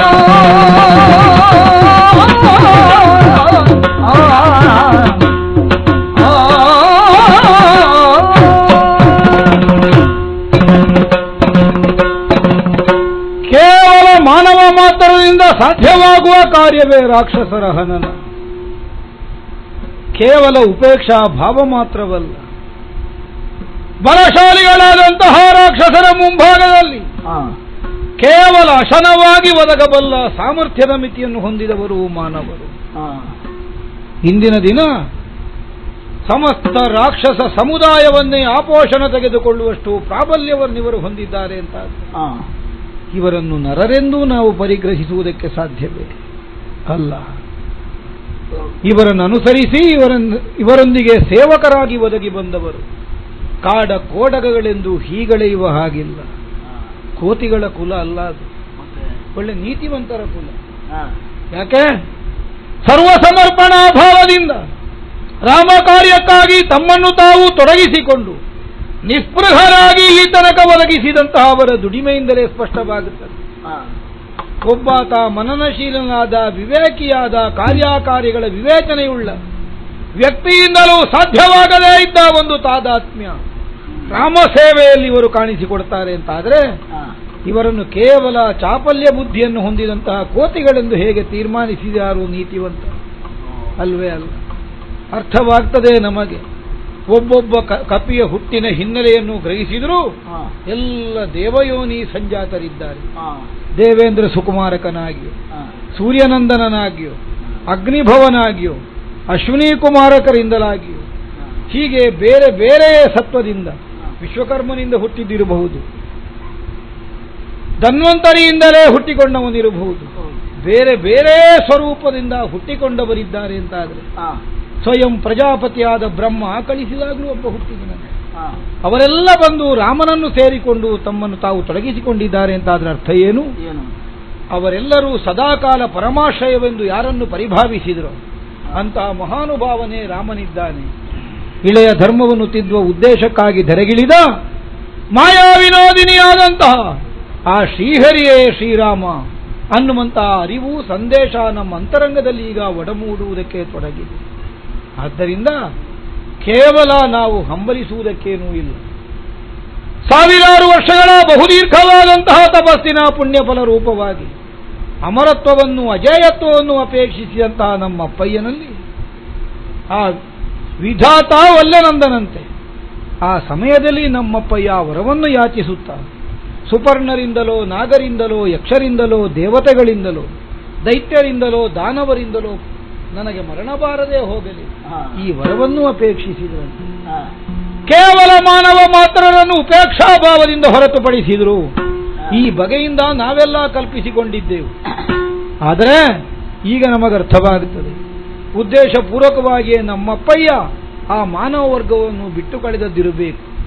ಆದ್ದರಿಂದಲೇ ಹರಿ ಮಾಯಾರೂಪದಿಂದ ಮಾನವನಾಗಿ ಧರೆಯಲ್ಲಿ ಇಳಿದು ಬಂದು ನಮ್ಮಯ್ಯನ ಮರಣ ಕಾರಣನಾಗಿಯೇ ತನ್ನನ್ನು ತಾನು ತೊಡಗಿಸಿಕೊಂಡಿದ್ದಾನೆ ಅನ್ನುವಂತಹ ಅರಿವು ನಮಗೆ ಮೂಡಿತು. ಹಾಗಿದ್ರೆ ಇಷ್ಟೆಲ್ಲ ಗೊತ್ತಿದ್ದೂ ಅಪ್ಪಯ್ಯ ಮಾಡಿದ್ರು. ಅದಕ್ಕೆ ಇರಬೇಕು ಕೈತವದ ಯತಿಯಾಗಿ ತಾತ ಕಳವಿಲಿ ತಂದ ಸೀತೆಯನ್ನು. ಇಲ್ಲದಿದ್ರೆ ಹೆಣ್ಣು ತರಲಿಕ್ಕೆ ಹೋಗುವಾಗ ಸನ್ಯಾಸಿಯಾದರೂ ಇದ್ದ ಮಟ್ಟಿಗೆ ಚಂದ ಮಾಡಿಕೊಂಡು ಹೋಗುದು ಆವತ್ತಿನ ದಿವಸ. ಆದ್ರೆ ನಮ್ಮಪ್ಪಯ್ಯ ಸನ್ಯಾಸಿ ವೇಷವನ್ನೇ ಧಾರಣೆ ಮಾಡಿ ಹೋಗಿದ್ದಾರೆ ಅಂತಾದ್ರೆ ಹೌದು, ಕಾಮದ ಕಣ್ಣಿನಿಂದ ತಂದದ್ದಲ್ಲ, ವೈರಾಗ್ಯದ ಭಾವದಿಂದಲೇ ತಂದಿದ್ದಾರೆ.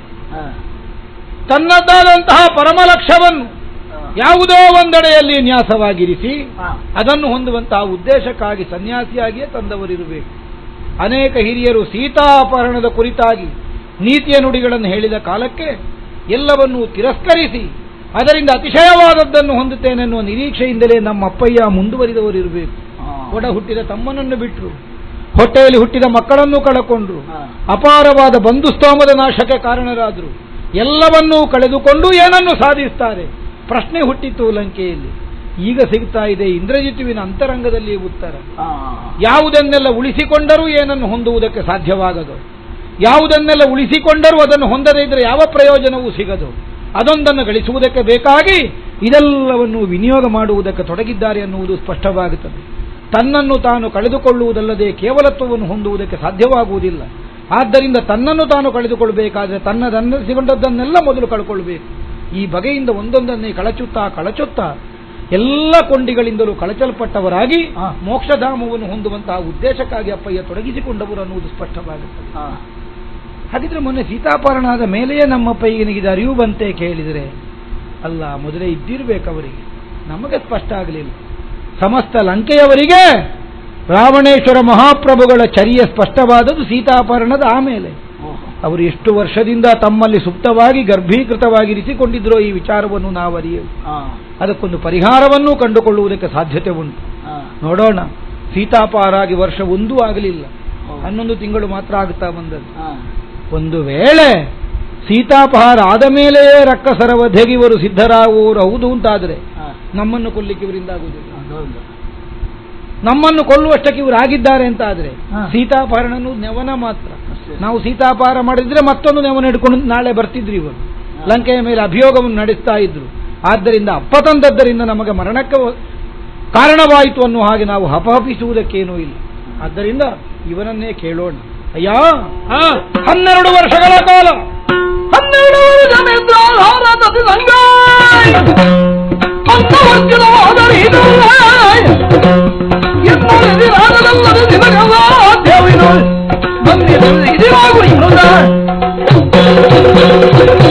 ಅಯ್ಯೋ, ಇಂದ್ರಜಿತು ಲಂಕೆಯ ಮೇಲೆ ಅಭಿಯೋಗವನ್ನು ನಡೆಸಿ ರಾಕ್ಷಸರನ್ನೆಲ್ಲ ಕದನದ ಕಣದಲ್ಲಿ ತರಿದೊಟ್ಟಿ ಬಂಧನದಲ್ಲಿರುವಂತಹ ಸೀತೆಯನ್ನು ಮುಕ್ತಗೊಳಿಸಿ ಮರಳಿ ರಾಮನ ಪಾದವನ್ನು ಸೇರಿಸುವುದು ಒಂದು ಜೀವನ ಯಾತ್ರೆಯಲ್ಲ, ಒಂದು ಮಹಾ ತಪಸ್ಸು. ಯಾಕಂದ್ರೆ ಅದಕ್ಕಿರುವಂತಹ ಪ್ರತಿಬಂಧಕಗಳು ಅಷ್ಟು ಹಿರಿದಾದದ್ದು, ಮೇರು ಸದೃಶವಾದದ್ದು. 12 ವರ್ಷಗಳ ಕಾಲ ಅನ್ನ, ಆಹಾರ, ಮೈಥುನ. ಸಾಮಾನ್ಯವಾಗಿ ಪ್ರಾಕೃತಿಕವಾಗಿ ಪ್ರಪಂಚದಲ್ಲಿ ಕಾಣಿಸಿಕೊಂಡ ಪ್ರತಿಯೊಂದು ಜೀವಿಯಲ್ಲಿಯೂ ಪುಟಿದೇಳುವ ಬಯಕೆಗಳು. ಅದಕ್ಕೆ ವಿದ್ಯಾವಂತ ಆಗಬೇಕು ಅಂತ ಇಲ್ಲ, ಉಪದೇಶ ಪಡಿಬೇಕು ಅಂತ ಇಲ್ಲ. ಸಹಜವಾಗಿಯೇ ಹಸಿವು ಆಗುತ್ತದೆ, ಸಹಜವಾಗಿಯೇ ಭಯಕ್ಕೆ ಒಳಗಾಗುವಂತಹ ಸನ್ನಿವೇಶವನ್ನು ಅನುಭವಿಸ್ತಾನೆ. ಮೈಥುನದ ಅಪೇಕ್ಷೆಯು ಸಹಜವಾಗಿಯೇ ಹೃದಯದಲ್ಲಿ ಹುಟ್ಟಿಕೊಳ್ಳುತ್ತದೆ. ಯಾವನು ಪ್ರಾಕೃತಿಕವಾದ ಈ ದೌರ್ಬಲ್ಯವನ್ನು ಮೀರಿ ನಿಲ್ಲಬಲ್ಲನು ಅವನು ಪ್ರಕೃತಿಯೊಳಗೆ ಕಾಣಿಸಿಕೊಂಡರೂ ಪ್ರಕೃತಿಯನ್ನು ಆಳಬಲ್ಲವ ಅಂತ ಅರ್ಥ. ಆದ್ದರಿಂದಲೇ ಆ ವಿಶೇಷವಾದ ವರವನ್ನು ನಾನು ಗಳಿಸಿಕೊಂಡವ. ಯಾವನ ಈ ಪ್ರಪಂಚ ಮಧ್ಯದಲ್ಲಿ ಕೇವಲ ಸಾಮಾನ್ಯನಂತೆ ಕಾಣಿಸಿಕೊಂಡರೂ ಅಸಾಮಾನ್ಯತೆಯನ್ನು ತಾನು ಕಾಣಿಸುತ್ತಾ ಸಾಮಾನ್ಯರಲ್ಲಿ ಸಾಮಾನ್ಯನಂತೆ ಬದುಕು ಸಾಗಿಸುವವನಾಗಿರಬೇಕು. ಕೇವಲ ಪ್ರಪಂಚದ ನಾಯಕತ್ವವನ್ನು ಹೊಂದಿದವನಾದರೂ ಸಕಲ ಭೋಗಾಪೇಕ್ಷೆಯ ಜೀವನದಿಂದಲ್ಲ ಕಾಲವನ್ನು ಕಳೆಯಬೇಕಾದ ಒಬ್ಬ ದೌರ್ಬಲ್ಯವನ್ನು ಹೊಂದಿದವ, ಒಬ್ಬ ಬಡತನವನ್ನು ಹೊಂದಿದವ ಏನು ಬಡತನದಿಂದ ತನ್ನ ಬದುಕನ್ನು ಸಾಗಿಸಬೇಕಾಗುತ್ತದೆಯೋ ಆ ಬಗೆಯಿಂದ ಆ ಶ್ರೀಮಂತ ಬದುಕಬೇಕು. ಈ ನಿರ್ಣಯದಿಂದಲೇ ಅಂತಹ ವರವನ್ನು ಹೊಂದಿದವ. 12 ವರ್ಷಗಳ ಕಾಲ ನಿದ್ರೆ, 12 ವರ್ಷ ಕಾಲ ನಿದ್ರೆ ಇಲ್ಲದೆ ಇದ್ರೆ ಬೇರೆಂತದ್ದು ಬೇಕು? ಆಹಾರ, ಮೈಥುನ, ಈ ಮೂರನ್ನು ತ್ಯಜಿಸಿ ನಿಲ್ಲಬಲ್ಲಂತಹ ಒಬ್ಬಾತ ಆತ್ಮಯೋಗಿಗೆ ಮಾತ್ರ ಇಂದ್ರಜಿತು ಹಂತಕ ಅನ್ನುವ ಬಿರುದು ಬರ್ತದೆ. ಉಂಟ ನಿನ್ನ ಹತ್ರ ಸಾಮರ್ಥ್ಯ?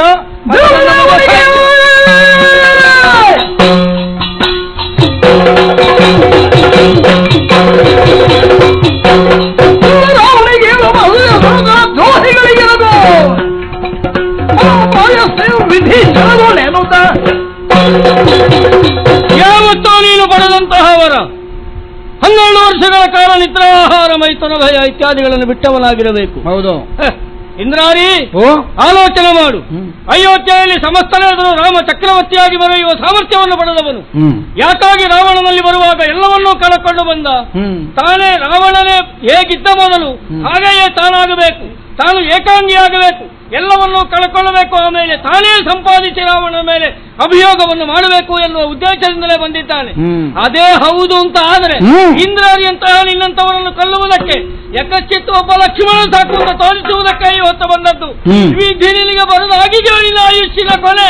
ನಾನೇನು ನೀನೇನು ಎನ್ನುವುದನ್ನು ತೋರಿಕೊಡುವುದಕ್ಕಾಗಿ ಇರುವುದಿದು.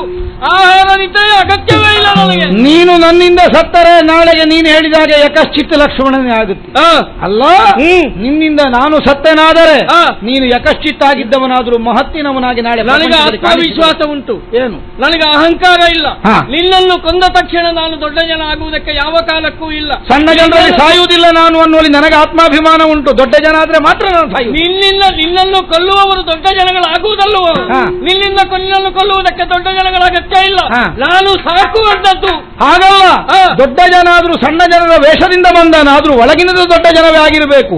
ಅಲ್ಲದೇ ಇದ್ದವನಲ್ಲಿ ಸಾಯುವಷ್ಟು ಬಡವಲ್ವ ಇಂದ್ರಜಿತ್ತು. ಅಂದ್ರೆ ದೊಡ್ಡವನಿಗಲ್ಲ ಅಂತ ಹೇಳಿಕೊಡುವುದಕ್ಕೆ ಹೊರಟದ್ದು ನನಗೆ. ನಿನ್ನನ್ನು ದೊಡ್ಡವಂತ ಊರಿಗೆ ತೋರಿಸಿಯನು ನಾನು ಸತ್ತು ಅಲ್ಲ, ಬದುಕಿ ನಾನು ದೊಡ್ಡವಂತ ತೋರಿಸಿ ನೋಡೋಣ.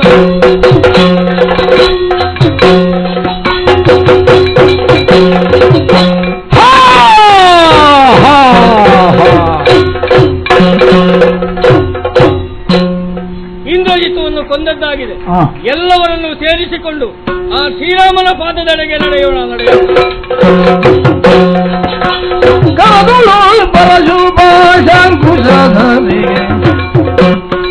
ಹರುಜನಿ ಭಕ್ತರ ಕೊರೆಯುವವಗೆ ಮುರಗ ಭೂಜನ ಚರಣ ಕಮಲ ಕಾಣುತ್ತಿಯತ್ತಿರೆ ಆರತಿಯುತ್ತಿರೆ ಆರತಿ ಬೆಳಗಿದೆ ಮುಖಾದವಗೆ ಗಣಪಗೆ